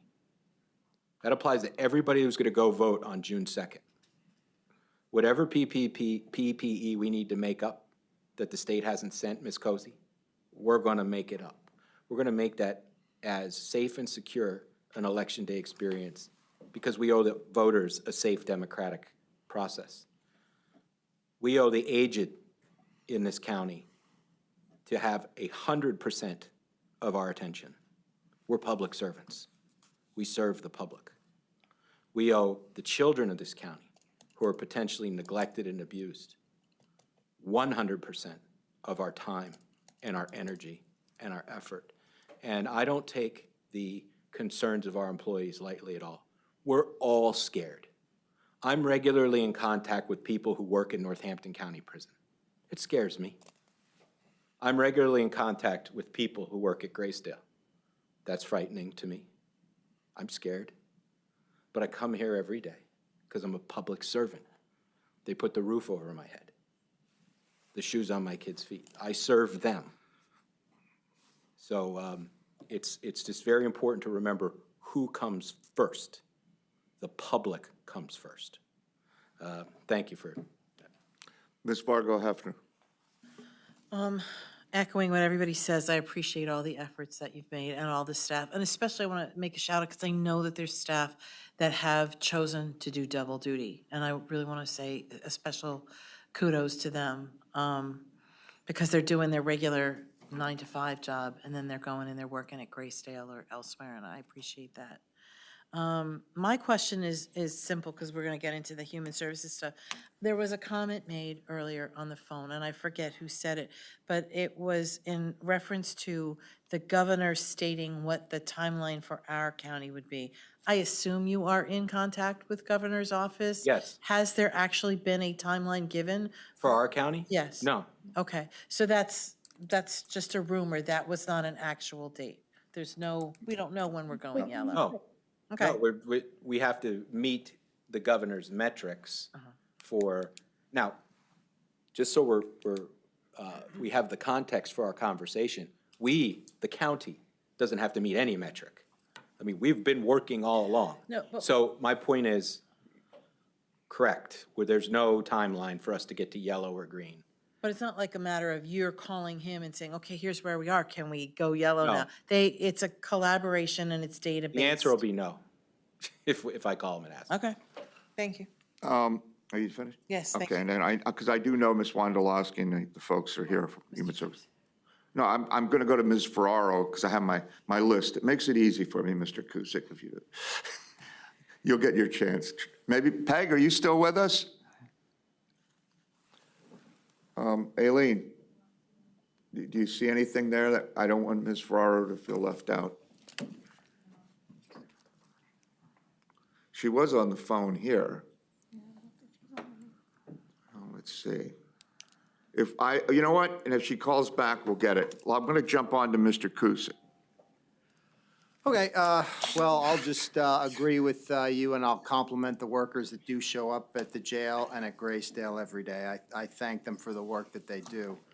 I did notice the governor sent a memo about an executive order regarding liability.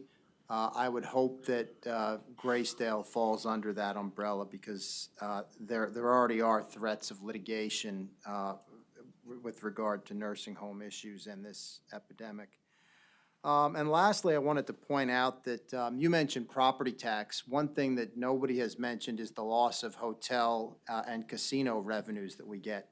That grant money funds a lot of our nonprofits and cultural organizations, so that's going to impact their budget next year. So just something to point out looking forward. Yeah, thank you. And we've had a lot of internal discussion based on a request from council about what we're going to do with respect to the programs that table games funds and hotel tax funds. And Mr. Barron is working with Director Smith to come up with a plan for you as to what it is we're going to do going forward. But I can sort of preview it, and it's to the extent we have the money budgeted and in hand, we're still going to go forward with those grant programs when it is timely. So after we get back open and the money will actually be used for whatever the particular purpose was, John. they'll get that money. I got somebody concerned because they want to hear your voice. I don't know why, but they want to hear your voice. You still have the floor. No, that's it, I'm done then. Oh, okay. Mr. Giovanni, anything? Yeah, I have a question for Lamont. I, like Tara and Mr. Myers, got a lot of calls, got emails from people, the citizens that we serve. I think the issue is the governor has our county in a red position, and they're trying to say, well, you know, our DHS people got to go back, and there's a concern. There's a concern for their families, for their young children, and I guess you're pretty much in a position on how you're going to convince them that you're running a good, safe environment at center. So yes, thank you very much for that question. So I don't. Oh, I'm sorry. Go ahead, Tom. It's going to be a tough situation you're in. You're going to be people upset. I know you're doing everything possible to protect them, but you know, their mindset is between the governor and the county. Yeah, I appreciate that. And as I mentioned before. So I don't know how you're going to minimize that situation. I really don't. Is that it, Tom? And that's all I have. All right, go ahead. Do you want to say something? Yeah, first I'd just like to empathize with the concerns that the folks have. They're legitimate concerns. There is no time between now and when we have a vaccine that there will be very limited risk to contracting COVID-19. That's just a fact. And that won't be here any sooner than 12 to 18 months from now. And we have folks who are aging, we have vulnerable children, and they need to be our first priority. And we're going to do everything to minimize the impact of COVID-19 on our employees. All right. Peg, are you around yet? Hang on. I heard a noise. Who's the person that's saying I heard a noise? I have Aileen's, I'm letting her, like, I'm not messing with anything now. Are there any other questions? I'm just going to say something. Here, let me just say, what everybody's saying, and I'm going to let you go because you've been up a long time, and Sue's going to get into some of the specifics. You mentioned this, Mr. Lott, about people, you know, you're in a tough situation. If you find anybody who pats you on the back being an elected official, let me know, because I'd love to talk to them. The thing is, it's very tough. And I've been around county government for 30 years. People are here that have been around. This is the biggest crisis we've faced in my memory, and even beyond county government. I mean, I've done social services. I was out there. We had flus. I mean, I had scabies. I had tuberculosis tests. I went through the gamut. If you work with people, those things come up, unfortunately. And I think, I mean, first of all, it's very tough. There's a burden that goes with critical thinking and being in leadership positions. And you don't have the luxury of necessarily saying, this is what I believe and I refuse to hear anything else. I think there's a thing out that's happening, and I hope people realize that, at least from the county government, we're not doing that. And that is, if I'm concerned about health, I'm anti-business. And if I want to see people open up their businesses, I'm anti-health. That couldn't be further from the truth. I have family members who do business. My wife is tremendously affected by this business shutdown. My sister's business, they've been shut down. And as I said before, I do hold some blame. I point right to the state. And I said, you know, I say, you guys in the feds, it's one thing to shut it down. It's another thing to have a plan besides saying we're shutting down. But at the county level here, I mean, you know, we have to employ critical thinking. You know, you have to take some of this and some of that and put it together. And I have to say, Mr. McClure and I have had discussions, and particularly about opening and about staff. And the staff have to know. To say we're going to go a certain way is not saying I'm against the staff.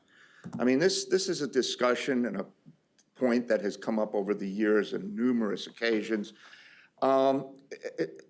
We all understand the concerns and the nervousness that's out there.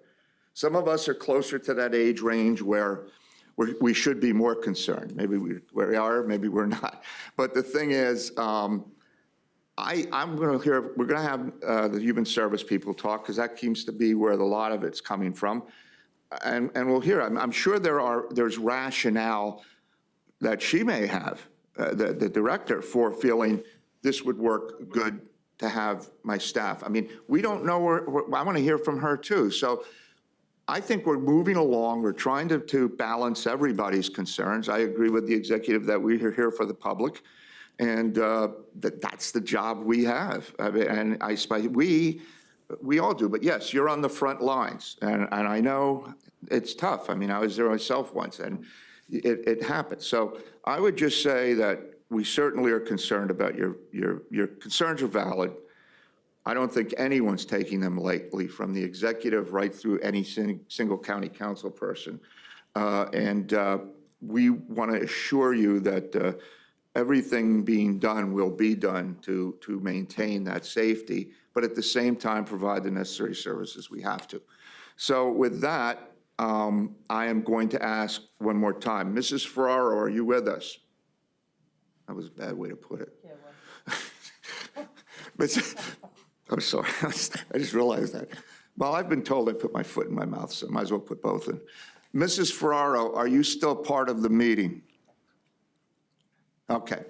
What we're going to do now is, thank you, Mr. Executive, for the report.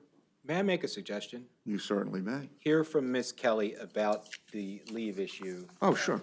Okay. That is implicated by the new act. Why don't we have Ms. Kelly? Set it up and then we Yeah, can roll with it? yeah, sure can. Why don't we just have, I want Ms. Kelly to come up. Thank you. Set it up, we can roll with it? She's not human. She's generally all Well, employees. it's all part of it, but okay. Now, we're going to get you, you're going to be able to do your thing. This is getting turned over to you, and as soon as she's done, then you have the ball and you run with it.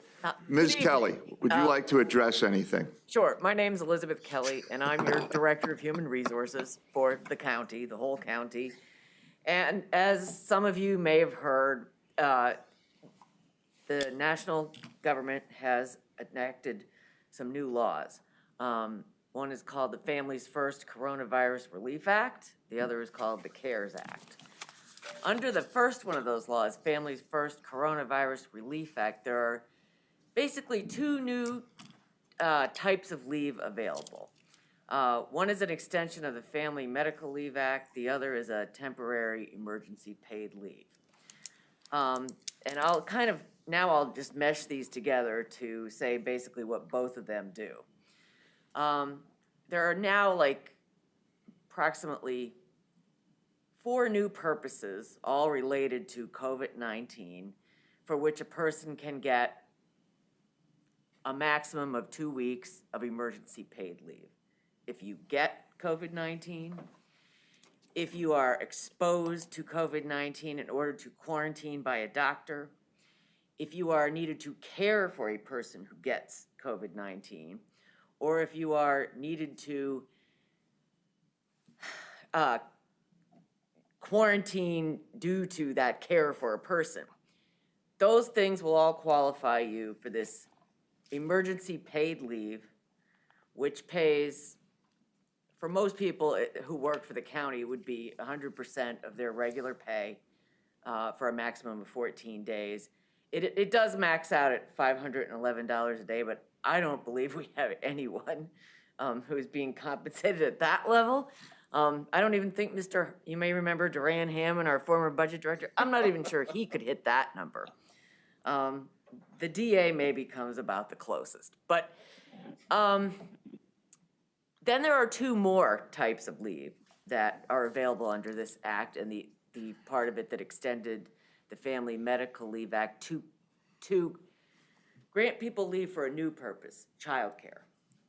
If your child under the age of 18 has lost care because of closure of schools or loss of your child care provider due to the COVID-19 related emergency, you can get the first 2 weeks of child care at 2/3 of your regular pay.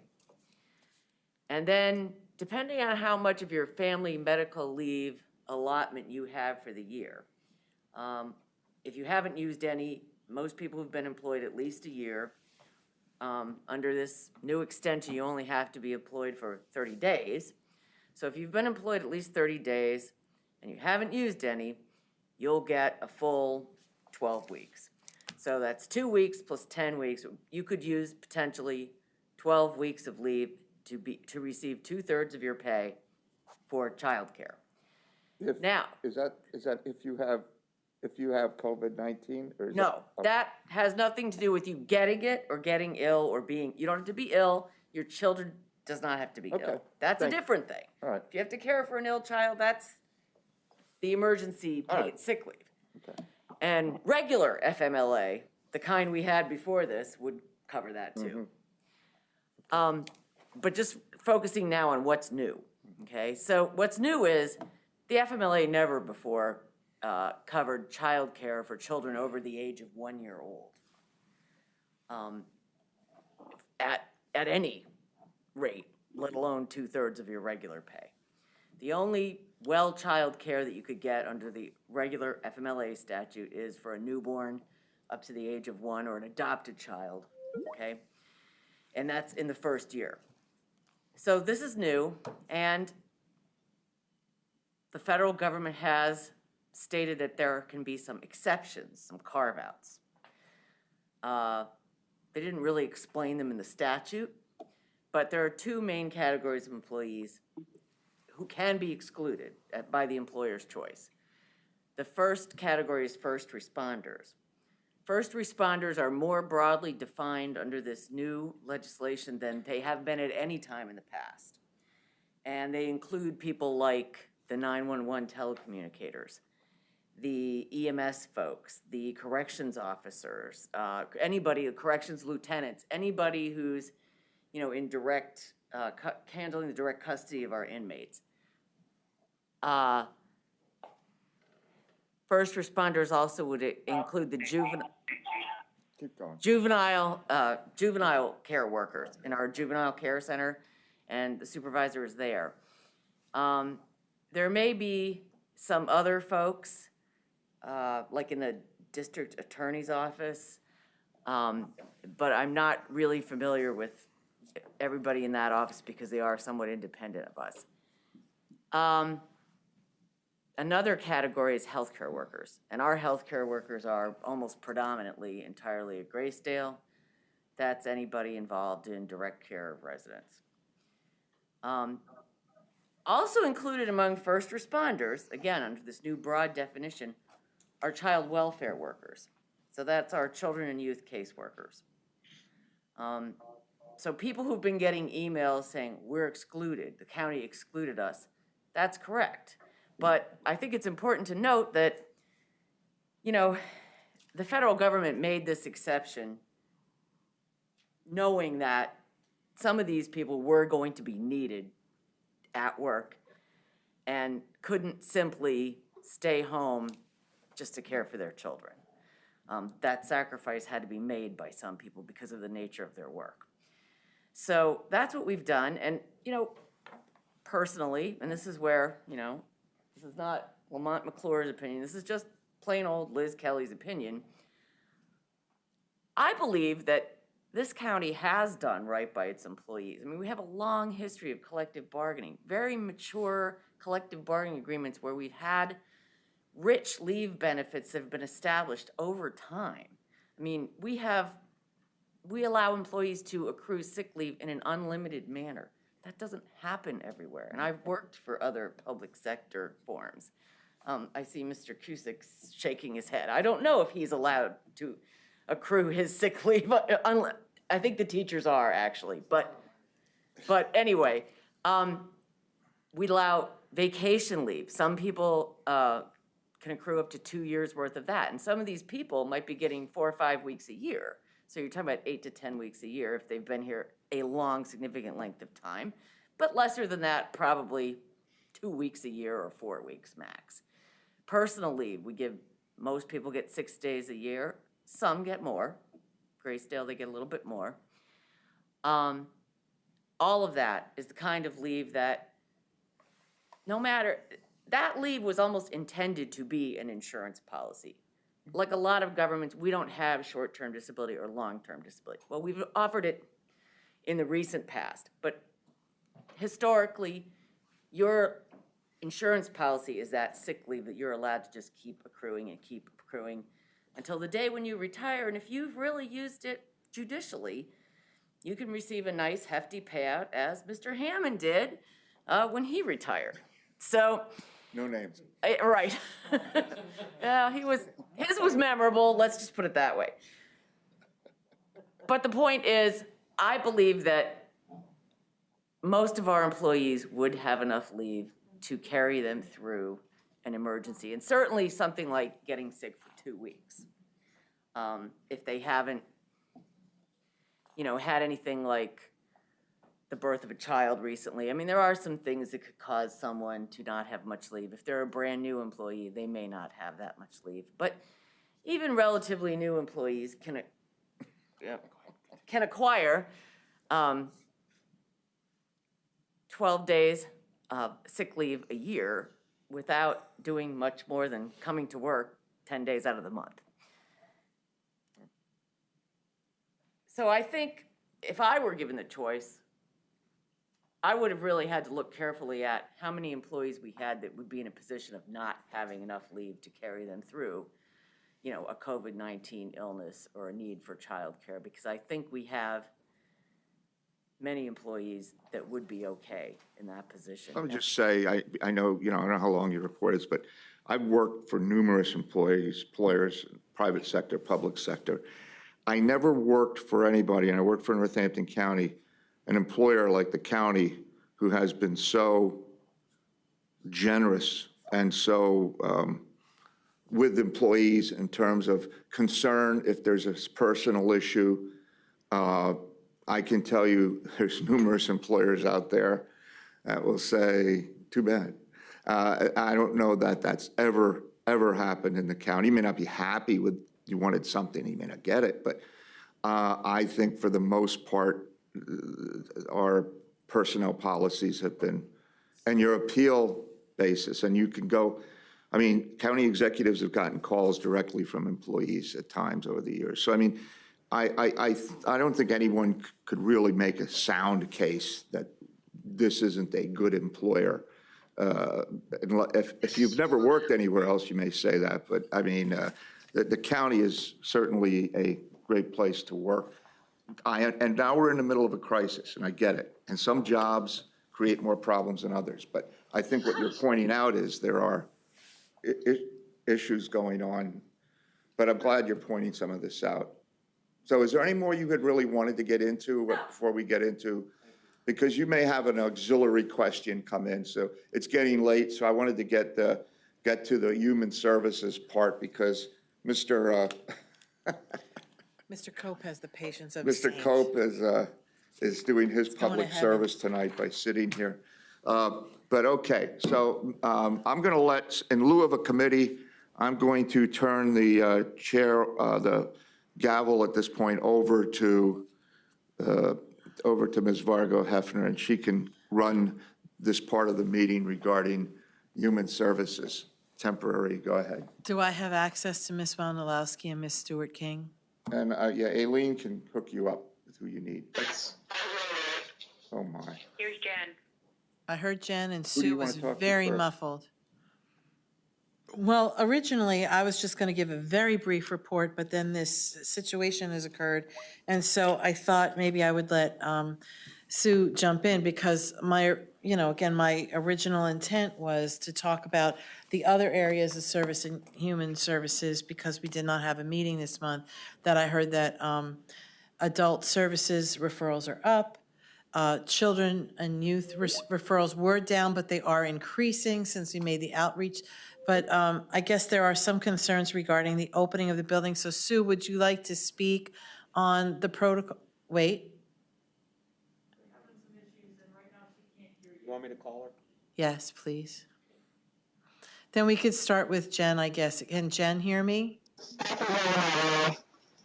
Uh-oh, that sounds like a McDonald's drive-in from the 70s. Mr. President? Yes, sir. Do we have the other council members on speaker now? Well, they're muted at home. They should. They are, okay, because it said no signal. Are the other council members still available? Well, I have Carrie Myers, I have Tara. I'm still That was the here. TV. They're all there. They're all there. I'm here. All right. We just got sound back. Okay, great. So Okay. then we Yeah, can I'm go. here. All right.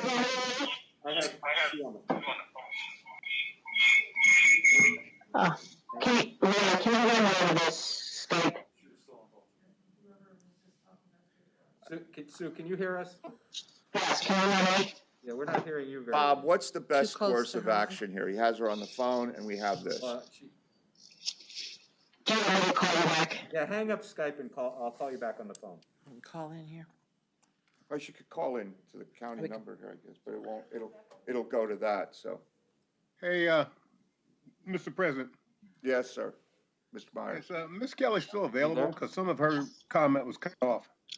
Ms. Kelly's still available and we can bring her back up then for you. I have her on the phone. After Okay. we'll do Sue right now, okay? Sue, can you hear me? Yes, ma'am. Did you hear what I said? I did not, I'm sorry. All right, what I said is my original intent was to give a brief meeting, but as this situation has transpired, perhaps I should pull you in to talk about what our conversation was earlier in the week, which was what's happening to prepare for the reopening and reentry of staff. So would you like to discuss that? Sure. Thank you.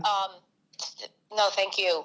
Just as we had prepared, I worked with my administrators prior to going remote to make sure that if in fact that was the direction that we were going to take, that our folks would be prepared. And we spent Hold about a one week or second. two. Can Yes. people hear her? People on the line, can you hear her? Just nod, yes?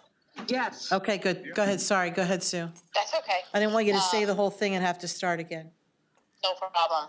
So we spent about a week or two preparing, and as a result, the transition to working remotely was as smooth as possible. And so when the discussion started happening about returning to work in the Human Services building, I wanted to give my folks as much notice as possible because obviously we all know that childcare is an issue for pretty much everybody who has kids at this point. And in addition, I wanted to have that time to work with my administrators and anybody else who frankly wished to participate in providing suggestions for how to make our Human Services building as safe as possible. I know there are about 250 folks in that building, and the second floor in particular has more cubicles than the other two floors. So in addition to the temperature checks and the masks and all that stuff that we're already doing everywhere, my deputy Robin and with the help of one of our social service aides spent a full day pretty much marking off all of our conference rooms on the first floor and creating workstations so that folks could be pulled from the cubicles that were too close together to work out of conference rooms in workstations that all afforded them the ability to be at least 6 feet apart. So, which is obviously will work very well because, as we've talked about, the building is not open to the general public at this point, so there's no meetings to be had in those conference rooms. So between all of the conference rooms and our interview rooms and our visit rooms, we determined we could probably relocate 70 to 80 staff. And in fact, we don't even have 70 or 80 staff that require relocating. So we're utilizing the conference rooms. We are utilizing some of our visit rooms and interview rooms for folks who have discussed with their supervisor some health concerns that they don't qualify for typical FMLA. I can't speak exactly on that because, HR has more of those details, but we have a couple of folks who are working out of one of those visit rooms so that they can have a greater sense of privacy and even more social distancing from others. We have signs posted to have folks have one person in an elevator at a time in an effort to keep everybody on their respective floors. We have a cafeteria on the 3rd floor if anybody's not been in our building. What we did was we took microwaves out of that and put them on the 1st floor and 2nd floor on a temporary basis so that folks who would normally go to the 3rd floor can remain on their own floor. And we will be able to utilize conference rooms on the 1st and 2nd floor as a small lunchroom for anyone who doesn't want to eat at their desk. And then the cafeteria will still be in use for the 3rd floor and sparingly by other folks who have no other choice but to come up there for something. So we ultimately, between the administrators and myself and some other suggestions from staff, came up with 3 full pages of guidelines for reopening, which I think is what you all were sent. We have very creative folks. So the suggestions go as far as using like a Glad press and seal on copy machines, and so that we are not damaging the copiers, we can spray them with a wet paper towel after each use, change out the plastic wrap from time to time. Restrooms, we came up with a system to limit folks in there. Every once in a while, especially around lunchtime, they tend to get pretty crowded, so we came up with a system to limit those, the group restrooms to 2 or 3 folks at a time. And of course, the building is already being cleaned more thoroughly, and our janitorial guy is doing a great job wiping down the high-touch surfaces more frequently. We have cleaning solution that was donated.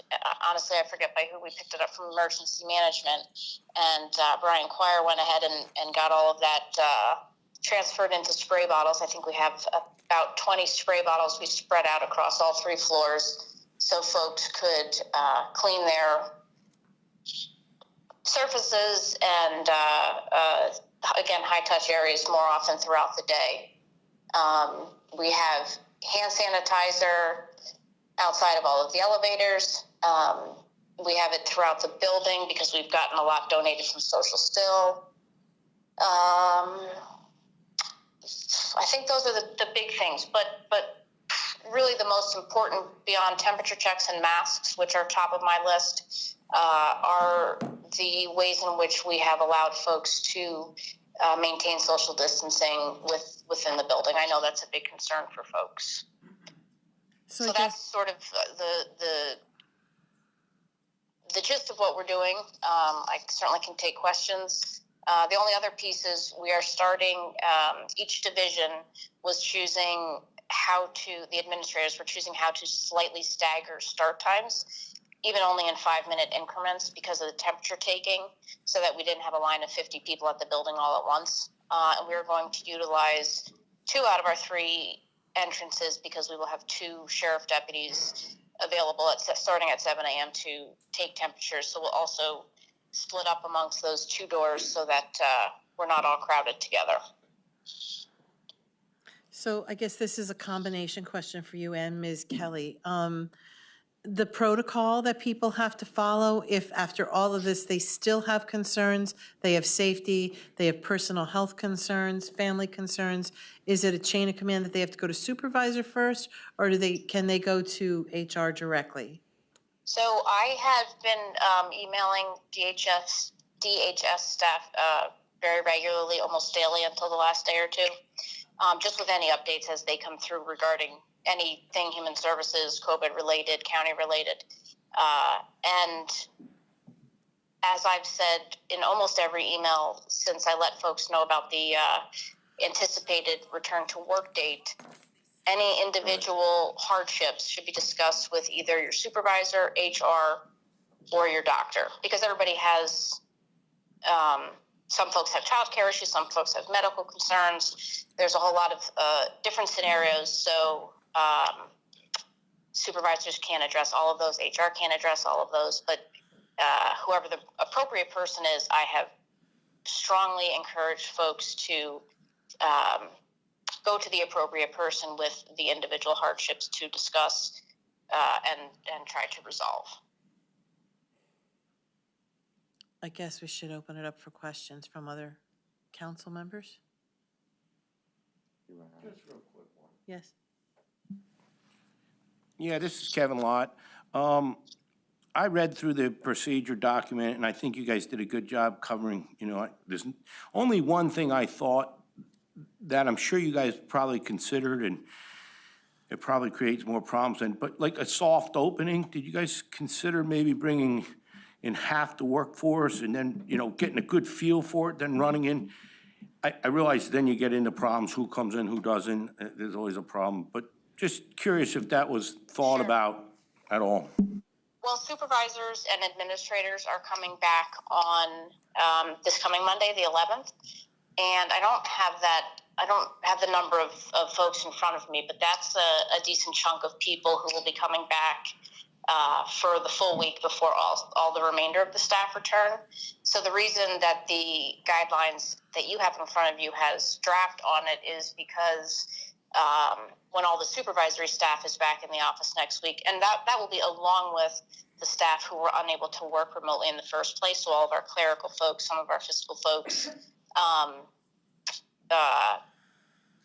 we will be able to kind of walk through some of these things to make sure that they really are going to roll out as we expected. And I've already told folks we will make whatever adjustments we need next week when there are more folks in the building. So I guess in essence, the answer to your question is yes, that's exactly what we are doing. Go ahead. Sue, it's Ron Heckman. So if a staff member comes in and they have a very big concern, I mean, they're free to come in and see you confidentially and talk to you, correct? Well, sure. I always tell folks to utilize their chain of command first. I understand. Sometimes there are issues. We all know where, for whatever reason, that's the employee feels that's not possible. I've received many emails over the last few weeks, and I think the majority of folks know or would tell you that I am always willing to have a conversation with someone who needs to discuss something. I agree with you on the chain of command. That's what I meant. If someone felt at the end of the day they really were frustrated, your door is certainly open to them, I would think. Always. All right, thank you. That's all I had. When was this announced to staff? I'd have to pull my emails because it feels like a lifetime ago, but it was, I believe, 2.5 weeks ago that I let folks know, because the original plan was that supervisors were going to come back this past Monday and the remainder of staff this coming Monday, the 11th. And I had given folks 3 weeks notice. So now it was pushed back a week, which afforded them a total of 4 weeks notice. And we also did provide, I realize there are issues with childcare being costly. There are issues with people's preferred childcare providers not being open. And I understand that hardship for folks. So Robin went ahead and contacted multiple daycares, and we did provide staff with a list of 3 that were very close to our building that were in fact open, taking new kids and able to accommodate all the Zoom classes for school that the kids are now having to do. So I know not everyone will want to utilize those, but we provided them for staff anyway, for those who care to take us up on that offer. So it's Carrie Myers, if nobody else has any questions. Sure. Are we putting any kind of protective barrier in the cubicles, like any kind of plexiglass between the people, or is that just going to stay open on the cubicles? Everybody's cubicle, for the vast majority of folks, they are already 6 feet apart. There are some cubicles, particularly on the second floor, that are about 4.5 feet apart. So those are the places in especially where we've pulled every other person. So not only are folks 6 feet apart, they have the cubicle dividers. They're not private offices, I realize, but it is another layer of some form of barrier. But there's not additional plexiglass that will be done on the cubicles at this point. Okay. Now, to follow up with that, you had made a statement of your custodial staff doing a good job. How staffed are you with custodial services to be able to handle this influx of people? How many custodians do you have in the building, and how are they working? There are two gentlemen in the building during the day, and then the cleaning crew in the evening. I don't honestly know how many folks the cleaning crew have. I've already told folks in my daily emails that we're all responsible. I mean, not for cleaning toilets and sinks, but our own areas, copy machines, doorknobs. If everybody does a little bit, that place will be cleaner than it's ever been and ever will be. Okay, that handles that. Now, the other question I have, when we have people doing visits, how are we handling them coming back?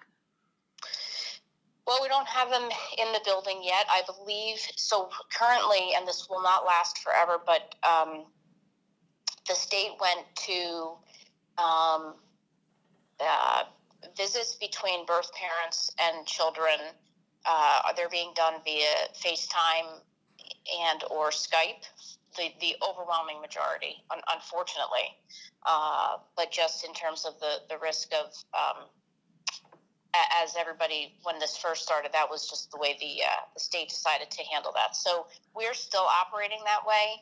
I believe Julie Bader told me sometime this week that we had around a half-a-dozen families who have come in since the building closed to the public mid-March to utilize one of our visit rooms because they didn't have a cell phone or access to FaceTime or Skype.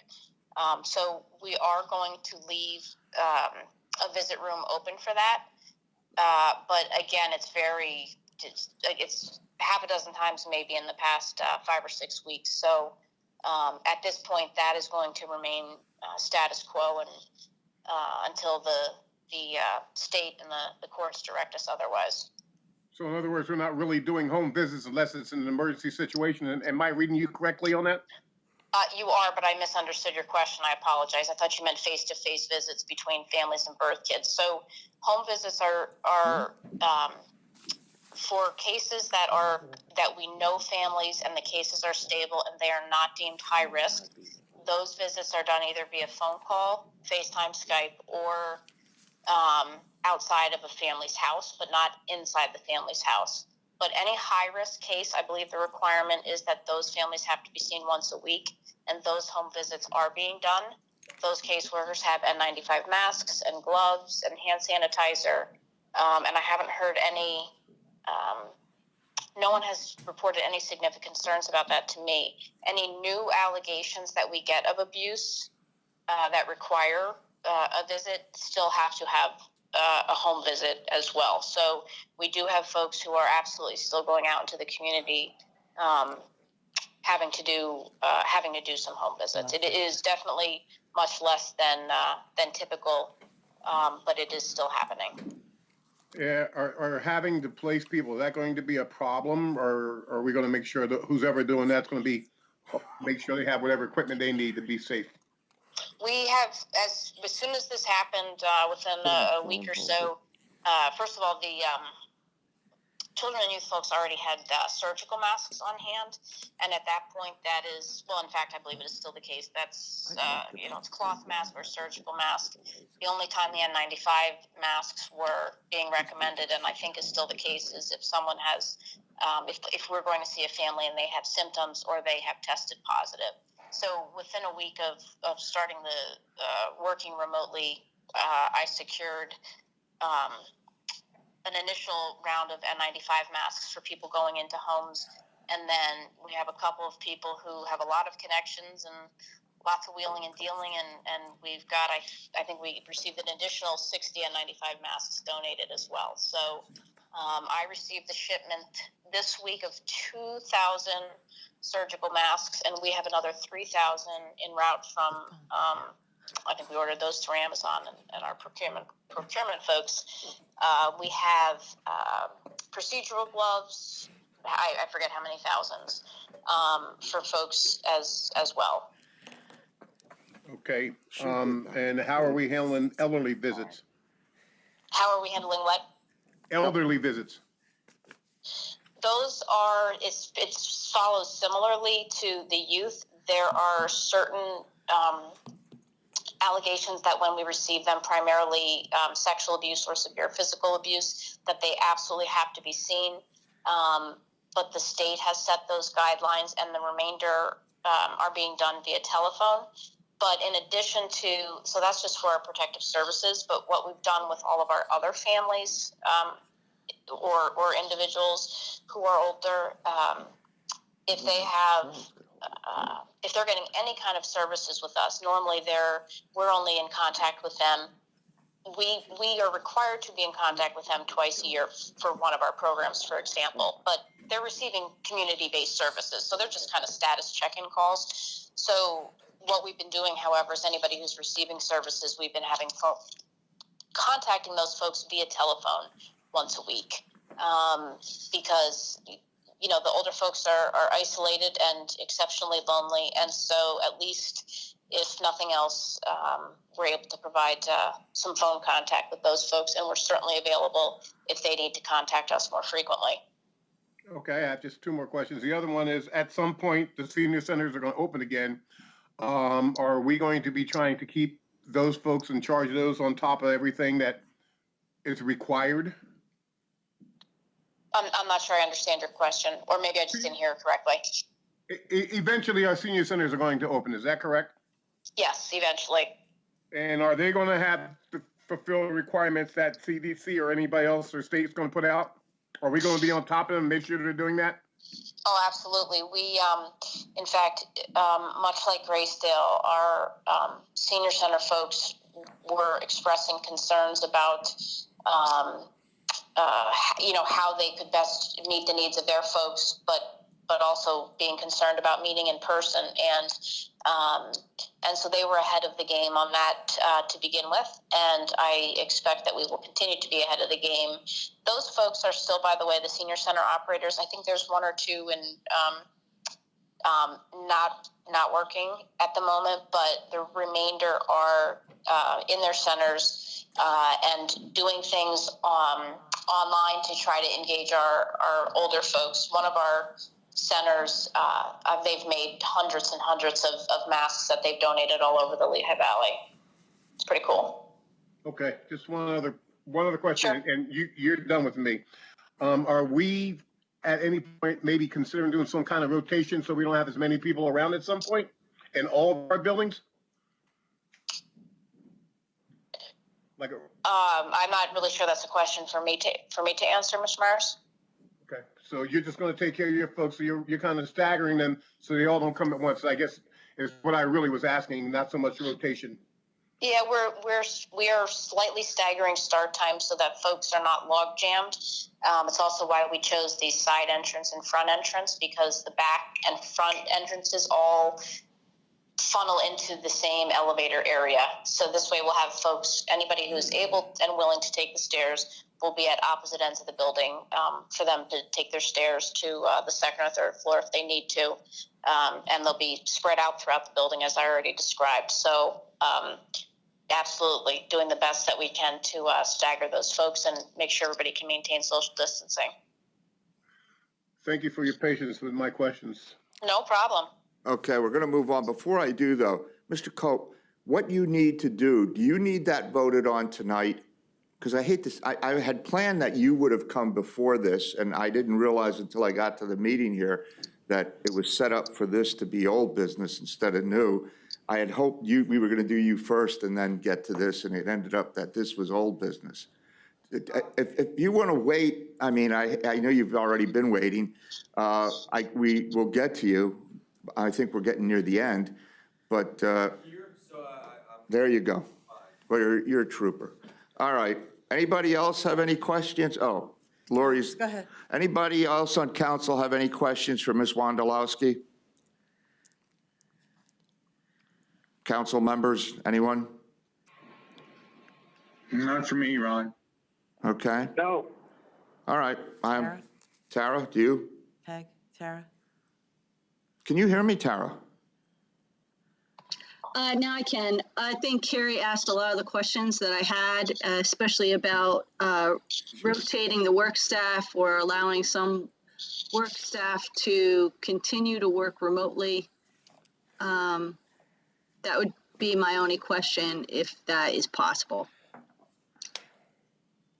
Well, sorry, are you asking me if folks can continue to telecommute? Yes. I Well, thought Carrie asked something similar to that. Wait, Sue. I'm sorry? Go ahead. The short answer is no. Once we return to work, we are no longer telecommuting. But again, as I've said all along, if there's an individual hardship, the folks need to go to their supervisor, HR, or their doctor.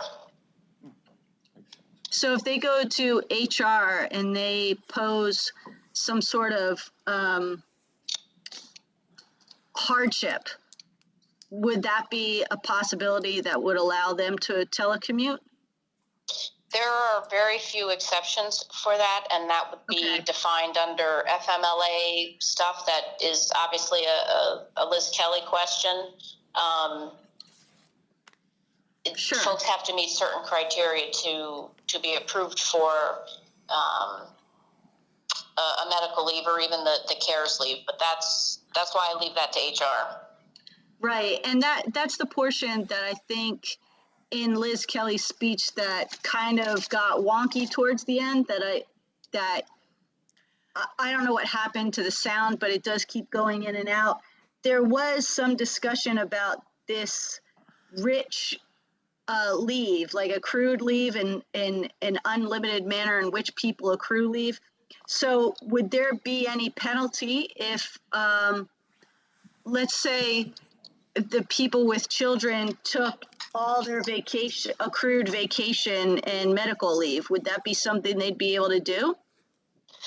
Well, each situation, not that each situation is different, but each leave is, and vacation time and sick time is different. If somebody's not sick, they can't take sick time. But I have told folks that if anyone is not comfortable returning, or if they have childcare issues and are not eligible for the childcare leave, they may use their personal and vacation time.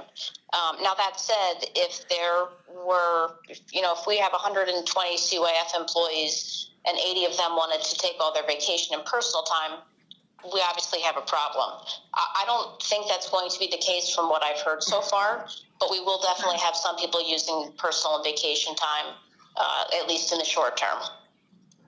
Right, because my concern was that if people are going to take vacation and personal time, that the better choice might be telecommuting, just because they're actually working then. Do you know what I mean? And they're granted that flexibility. I think these are unprecedented times. I mean, no one's ever dealt with a pandemic before, I mean, in my generation. And, you know, and I think that some sort of reasonable accommodations have to be made to some extent. I do agree with what I've heard today from Lamont and yourself and Liz Kelly. I mean, we do have to get people going back to work. It's very important for us to provide the public services that we have provided up until this point, and to the extent which we're able to. I think we do owe it to the taxpayers to make sure that their money is getting spent well in our employment and our benefits, and you know, that they are getting these services. At the same time, again, these employees are our taxpayers too, and these are unprecedented times. So I think it's important that we continue to have these conversations and dialogues openly so that we could come to some understanding of how this situation unfolds, especially since voters and constituents come to us and want us to answer some of these questions.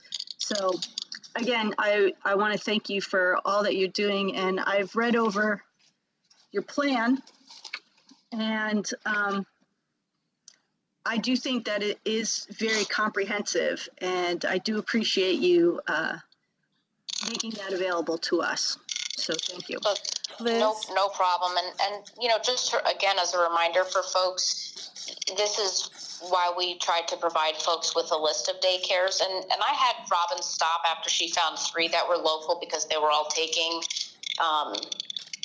new kids. But it certainly, if folks feel like they need additional resources, we'll get back on the horn and find additional daycares as well for people.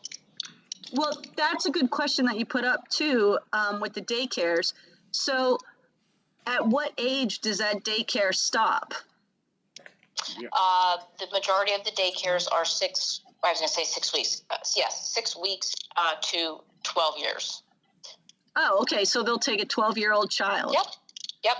The 3 that we contacted, I'm almost positive that all 3 took kids until the age of 12, but I definitely know that some do, and I know we can find additional ones if folks need that.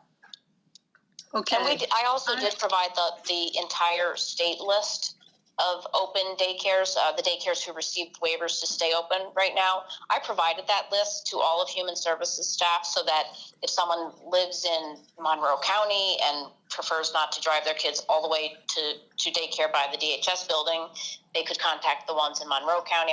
Obviously, we can't call 200 daycares for folks, but that list was provided as well to all Human Services and Graceville employees, actually. So Sue, I would really appreciate you sharing that list so that, you know, I just want to know what has been offered so that if for some reason someone coming to me hasn't received that information from DHS, that I can make that available to them as well, you know, as a resource. And if that's at all possible, I would appreciate that. I will. There is a link to one of the state websites that has the child care tool.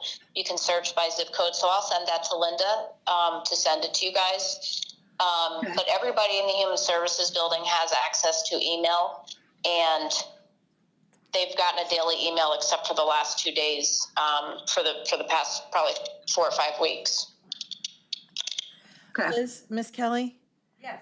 Would you be so kind, if possible, or if you have something that's written that you could send to council that identifies those various forms of leave? Just again, so in case it wonked out apparently. Thank you. Sorry. Mr. President, or Ms. Vice President, Yes.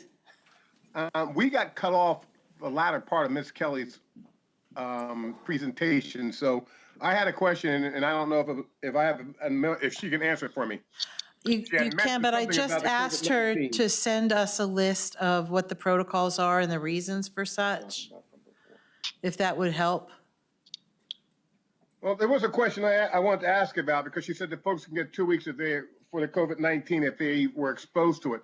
What happens if they're exposed a second time? Are they still going to be allowed to get the 2 weeks, or what is it, once and done? How's that work? Guess I should Yes. the microphone for this. Well, under the federal law, the 2 weeks is once and done, but if you recall, I don't know if you heard this actually, Mr. Myers, under the collective bargaining agreement, you know, they still have all the negotiated paid leave that's available there to them. So if employees have, you know, available paid sick leave in their bank and they get sick with COVID-19, that would qualify them to use sick leave and get paid their full pay instead of the 2/3 that the federal government is willing to give them. We would certainly let them choose which one they would prefer. All I'm trying to say is the federal government enacted legislation that was to give a once and done benefit, but that doesn't negate the collective bargaining agreement in any way. It still exists, and you know, it's still there for COVID-19 or really any sickness. That's what sick leave is for, in case you get sick. Okay, thank you. Because your last 5 or 10 minutes conversation, we were totally cut off for sound from you, so we really didn't know what you were saying. Oh, I'm really sorry. That's not your fault. That's not your fault. an IT issue. Thank you. That's why I asked if you could just put a little summary together, that would be helpful. Because we don't know what was captured and what wasn't. We have a whole policy. That's great. Thank you so much. So Can I have a question? When you're done. all right, it is 9:15. We have lots of business to get back to. Jen Stewart King has also been patiently waiting. Does anybody have any succinct or direct questions for her regarding Graysdale? Because I believe that Mr. McClure gave us a pretty full assessment, but if anybody has anything else from Ms. Wondolowski or Ms. King? And then Mr. Heckman. Sue? She's gone. Oh, all right. Well, she's out. Did you have a Want to question talk for to Jen? her? Anybody want to talk to Jen? Oh, You have a Jen's question gone. for Jen? Is Sue there? Is Jen still there? She's coming. Who else is going to hold the phone? You're Well, next. Charles, I mean, you know, Hello? Jen, can you hear us? you could order Yes, I Charles. was saying hello. It wasn't picking up. I was still on. Okay. Well, you're on now. We're going to ask some questions for Graysdale. Again, Mr. Cope, thank you so much for your patience. No problem. Mr. Cusick? Yeah, hi, thank you for staying up with us. And my question has to do with new admittances. Are we still taking patients? And if so, are we testing before we admit new patients to Graysdale? Yes, we are taking new residents and we do have them do testing. So the standard CDC testing is 2 negative tests. We just brought somebody in today and that was the standard we go by and was done. Okay, thank you. Any other questions for Ms. Stewart King from anyone? Mr. Lott? Yes, Kalo? it's Kevin Lott. When the National Guard leaves, is that gonna, how's our manpower in Graysdale? I know we've been having a lot of call-outs. Are we gonna be okay when they leave? Yes, the call-outs have gone down, not significantly, but they've gone down. People are coming back to. So like Mr. McClure said, I think there's 10 out right now that should be coming back soon. Anyone else? I just have a comment. I just want to congratulate them on the job that they did and they continue to do out there, and to thank them for all the work that they do. Thank you, sir. And I will relay that to the team at Graysdale. Okay, We done with Jen? we're done with everybody. If anybody, I still have a question. oh, Sue, okay, I'll is get her Sue back on? No, you don't have to get her back on. Oh, she's there? Oh, you're there, Sue? Yes, I'm here. Oh, that's Jen. Oh, that's Jen. No, never I'll mind. get her back if you have a question for her. I did. Can I let Jennifer speak? Yes. Okay, thank you. Oh, no, And obviously, if any of us have questions for these folks in between meetings, feel free to reach out and talk to them. I'm sure they'll answer the phone. when they can, so.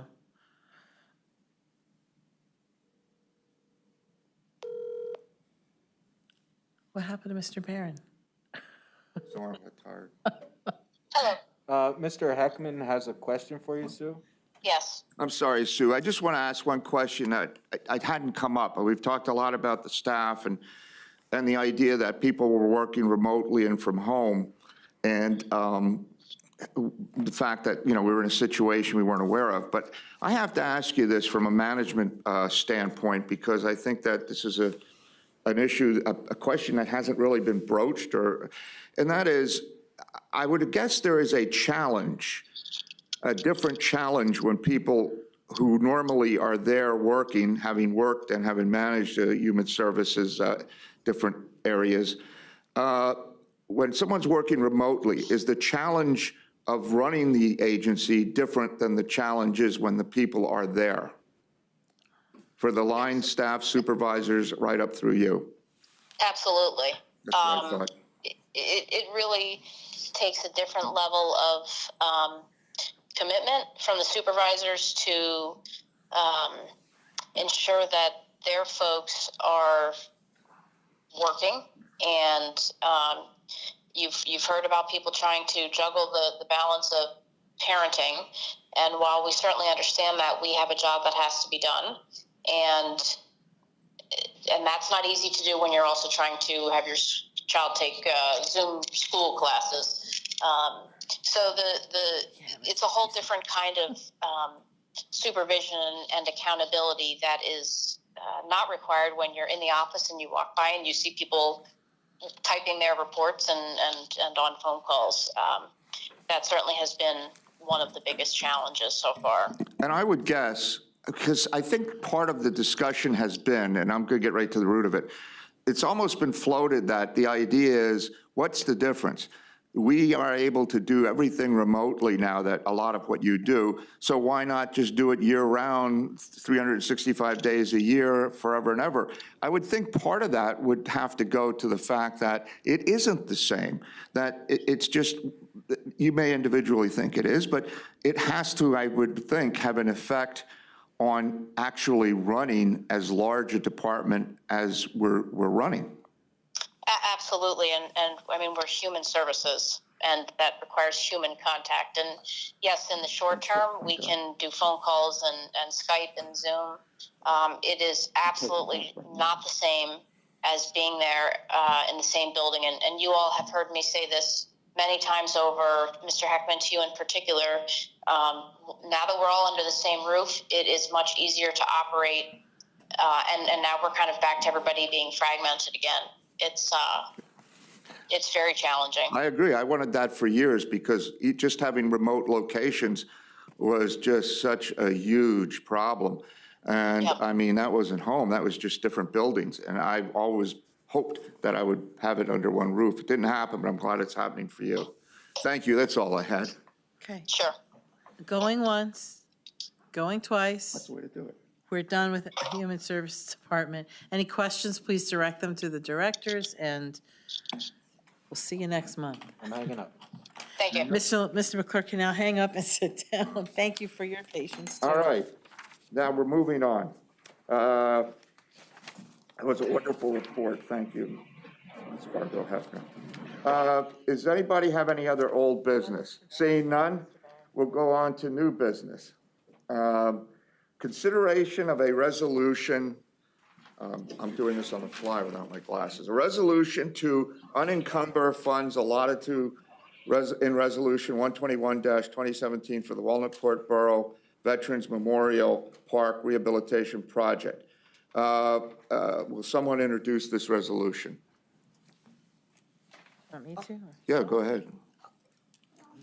Well, somebody, I don't care. Go ahead. Oh, yeah, sure, I'll do it. Mr. Kuzic. Now, therefore, be it resolved by the Northampton County Council that, one, the Northampton County Hello? Council hereby accepts the Borough of Walnut Port's withdrawal of the Veterans Memorial Park Rehabilitation Project, Resolution 121-2017.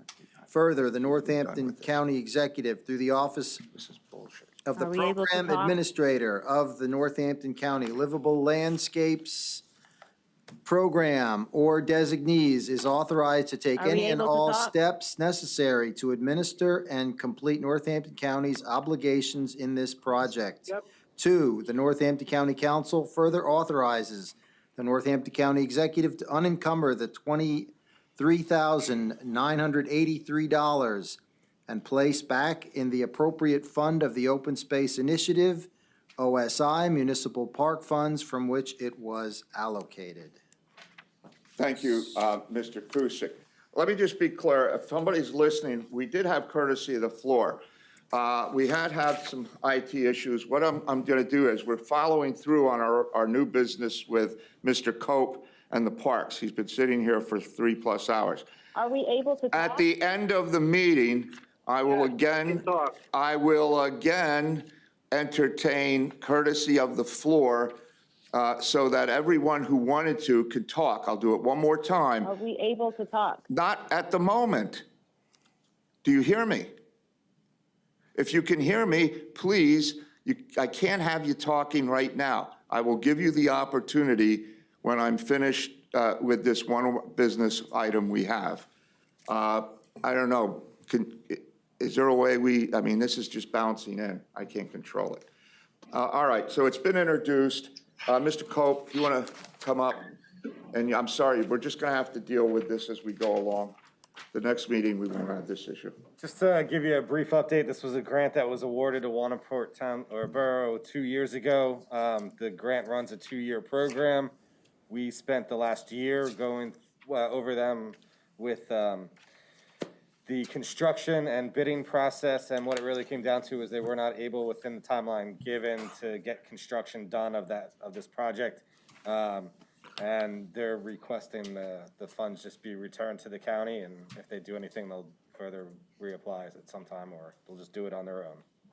Yeah, this is pretty straightforward. I don't even see any, you can wait, I'm sorry, you're social distancing with the executive, very good.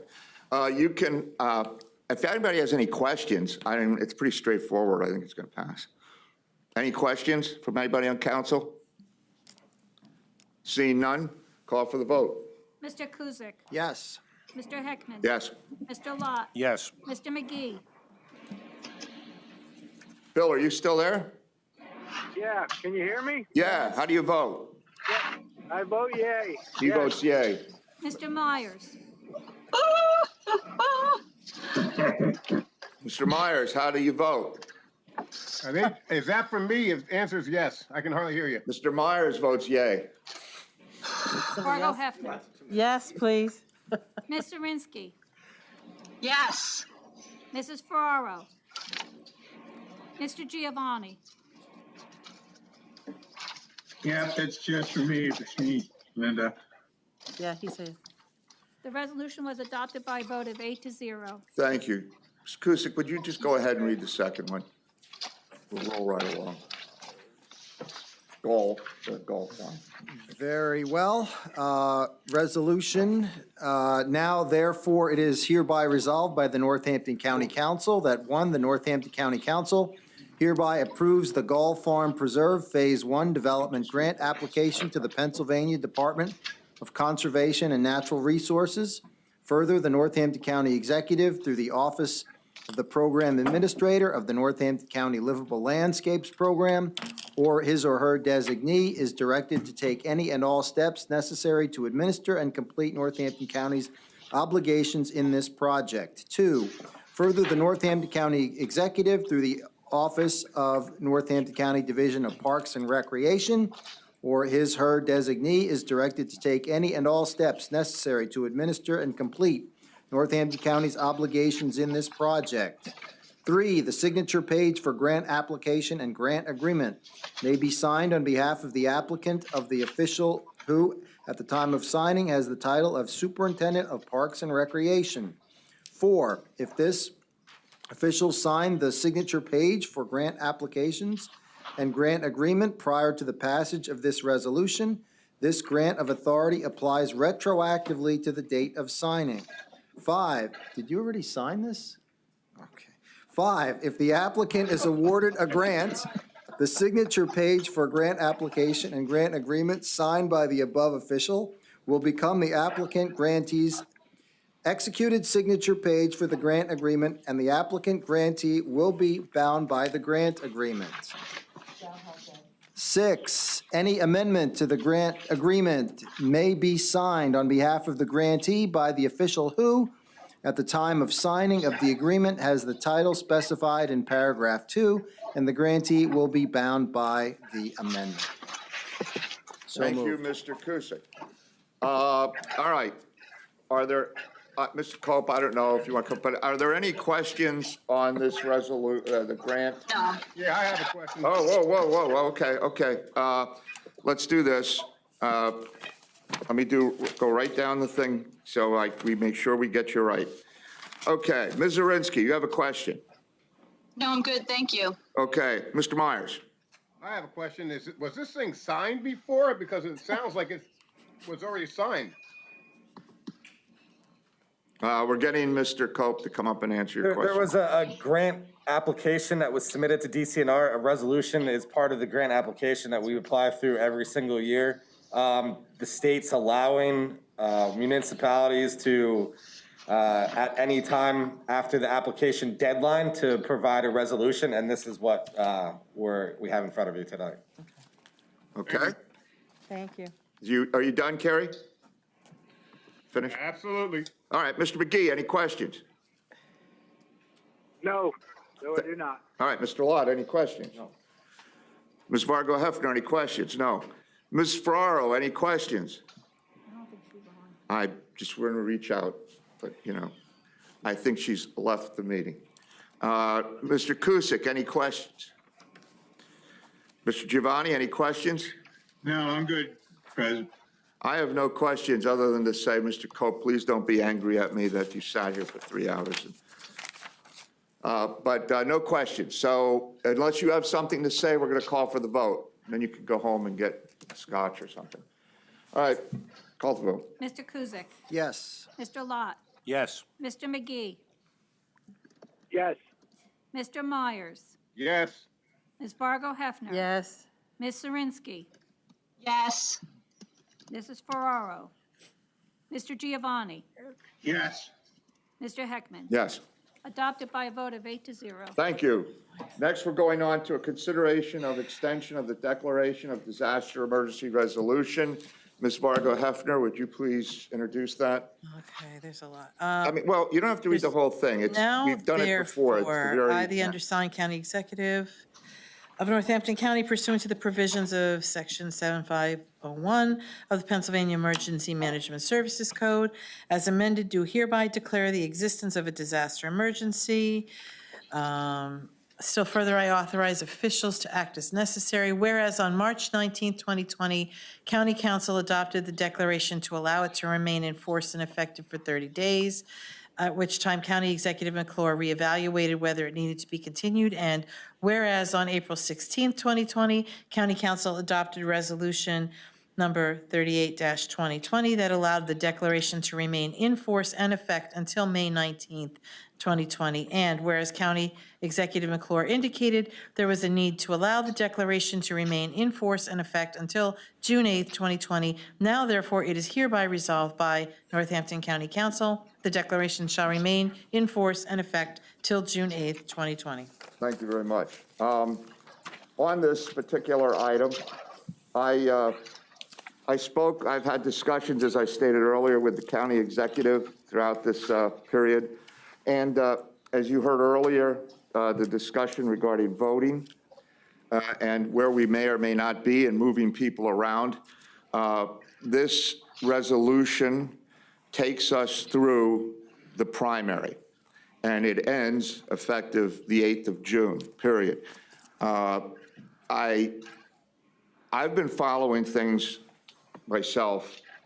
I don't have any real issues. I don't think the administration has done anything out of line while they have had this. I mean, they haven't gone out and bought popcorn machines or anything without coming to council. So, I mean, I think that they've been doing a good job. And frankly, if I have an issue, I take it up with the executive, but so far they haven't. We'll continue to monitor what's going on. I do think that the request is reasonable. because one thing we want to be sure of is, we don't know where we're going to be at the end of this month. We don't know how this thing's going to play out yet. And we're just going to go through the primary. And, you know, we have people coming back. We have the primary. So I think it's a resolution that is reasonable. And I think that it is something that is necessary at this particular time. And that's why I had Linda put this together. So that was my feeling, my opinion. We'll open it up to council members. Do you have any questions or discussion you want to have on this? Anybody? I'd go down the line, but nobody seems to have much to say at this point, which I understand. If no one has any questions on this, then we'll just go to the vote. I mean, the executive, you don't have, pretty much lays it out what we want to do. All right, call for the vote. Ms. Fargo Hefner. Yes. Mr. McGee. Yes. Mr. Myers. Yes. Ms. Zirinsky. Ms. Zirinsky. Yes. Mr. Kuzic. No. Mr. Giovanni. Yes. Mr. Heckman. Yes. Mr. Lot. Yes.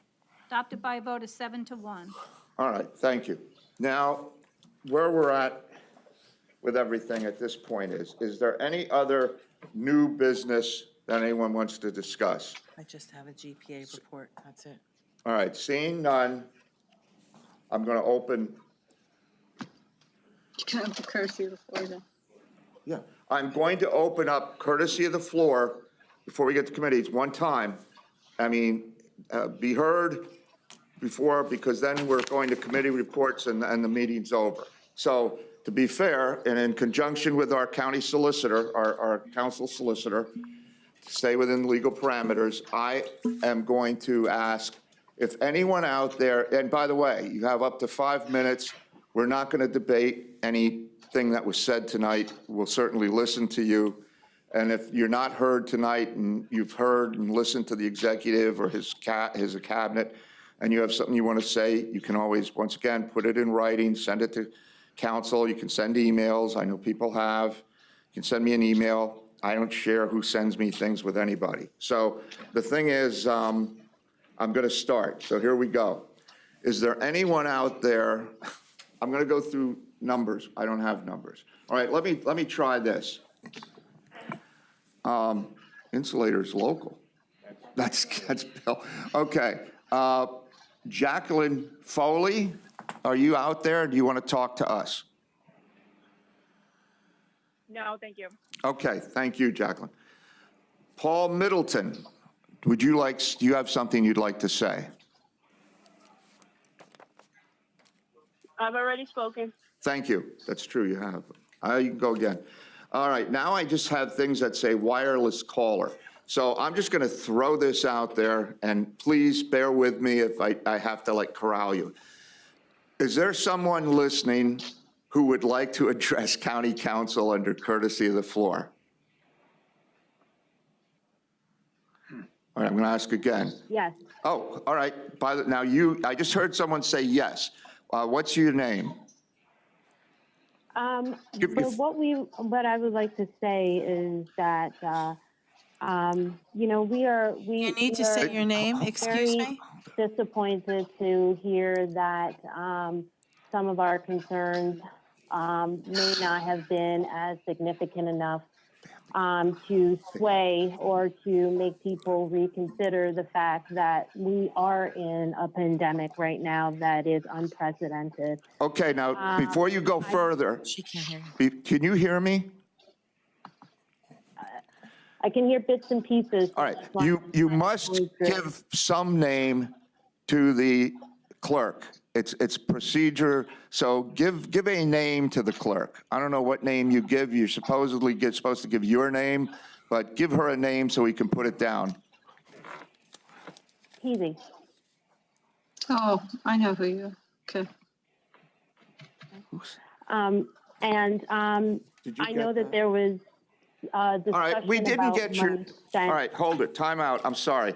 I need, no one else speak, please. This lady that's been talking, I don't want any council members online to say anything. Don't even breathe hard so we can get this through. I know everybody wants to get done.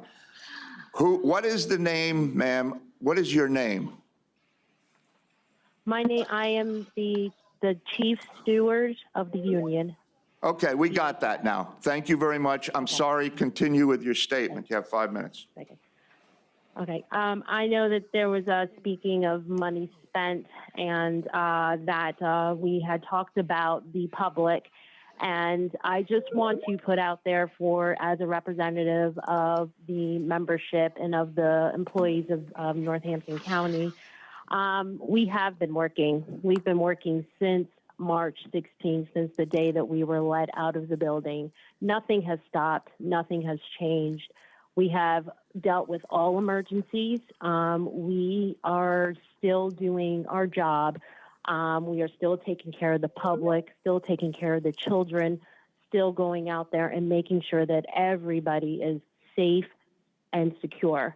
If we are talking about taxpayers' bills and taxpayer money, I would think that we are also saving taxpayers in the fact that we have not used or utilized any mileage. I mean, we have about over 100 or more staff that are home, and we're going out in teams, so that just takes a little bit less people to go out. We are first responders, and because we're first responders, our health should be key. And if we all get sick, then we really do have a problem in regards of taking care of the children, the elderly, the mental health, and the drug addicted, if we all get sick.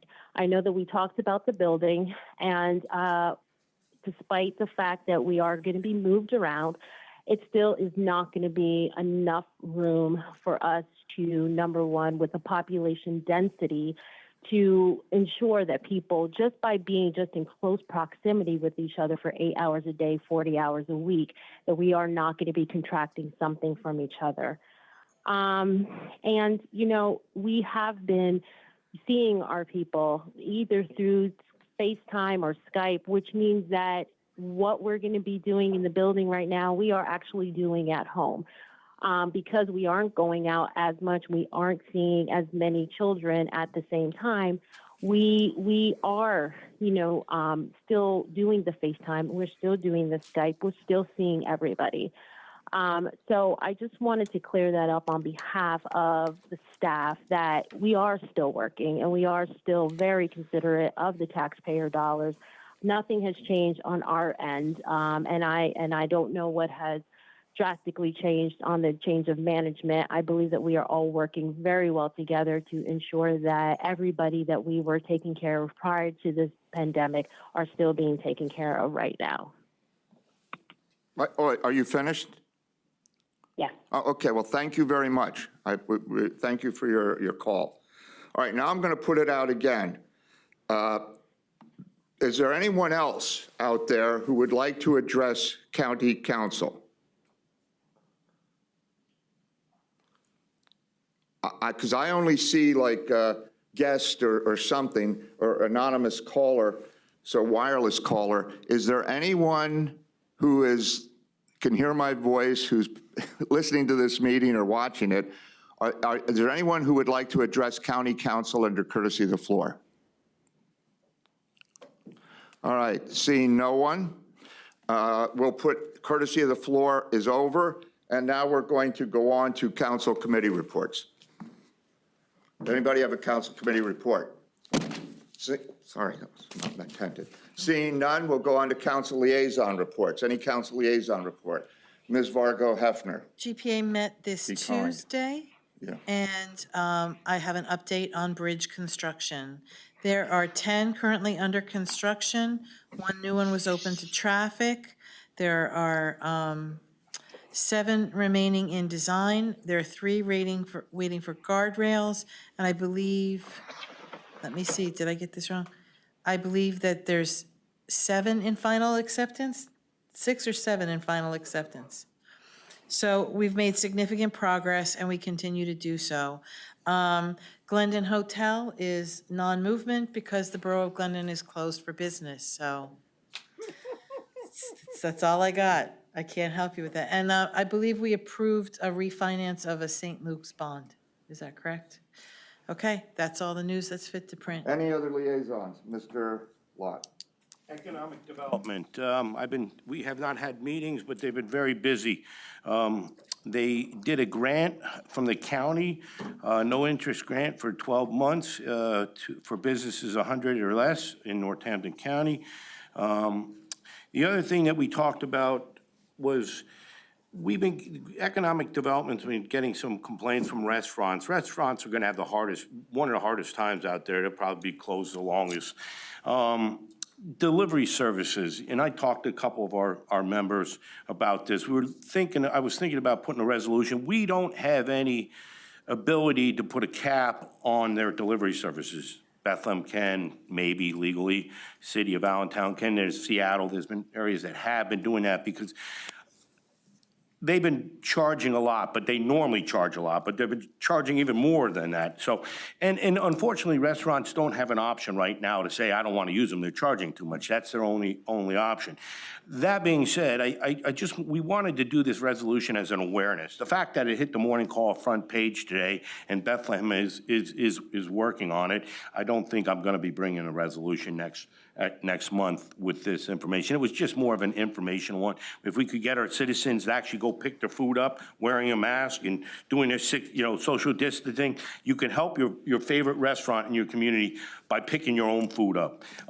That's why I buy food from my local favorite restaurants, to help that restaurant, not necessarily to give most of the profits to the delivery service. So I just wanted to put that out there. Thank you, Mr. Chairman. I agree with your conclusion. I think that that's something the chamber could be going after too. I don't know what we would accomplish doing it at this point. Are there any other liaisons? Okay, let me just say that. Bill McGee, sorry. Planning Commission met last Thursday. They use Zoom for their meetings. It works very well. They put something together with a link on their website for food banks, so the folks out there can find where the food is. I know Northampton County. I think Tina Smith and Mark Hartney were strategically involved in that. And the only other piece I have is the census reports. You can still do them online. It's very important. If you're out talking, if you're talking to your neighbor or your friend, just bring it up and keep the buzz going so we can get the money to the community here. That's all I have. Okay, any other reports? Let me say, before I go to Linda, you'll get a memo regarding the second meeting of the month. I mean, at this point, my plan is that we do it. I mean, people can still remote like they've always been, but I think we're going to be going live by that point. So, Linda, do you have a report? Could you bring up the bios, please? If council members could provide us with a short bio for the webpage, it would be greatly appreciated. Thank you. And I've offered to fill in and write yours if you don't do it in a timely way, and you don't really want that, because I can make stuff up. All right. Council Solicitor, anything you'd like to add to this? Okay.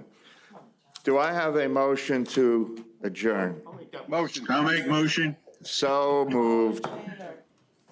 Aye, everybody's aye. No. Oh, God, no.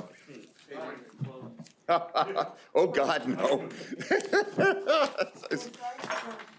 You want to know how many, there were meetings that were like this, but went on for 4, 5, 6 in a row. Sorry about that, but. Could you say? We're done. I'm shutting my computer down. Thanks, everybody. Longtime member. Goodbye. Was a synchronized swimming enthusiast. Oh, I'm sorry. Oh. Bye. Keep telling me that. Yes. Bye, everybody. Bye. Okay, so what was the dilemma here? Good night. I have no idea.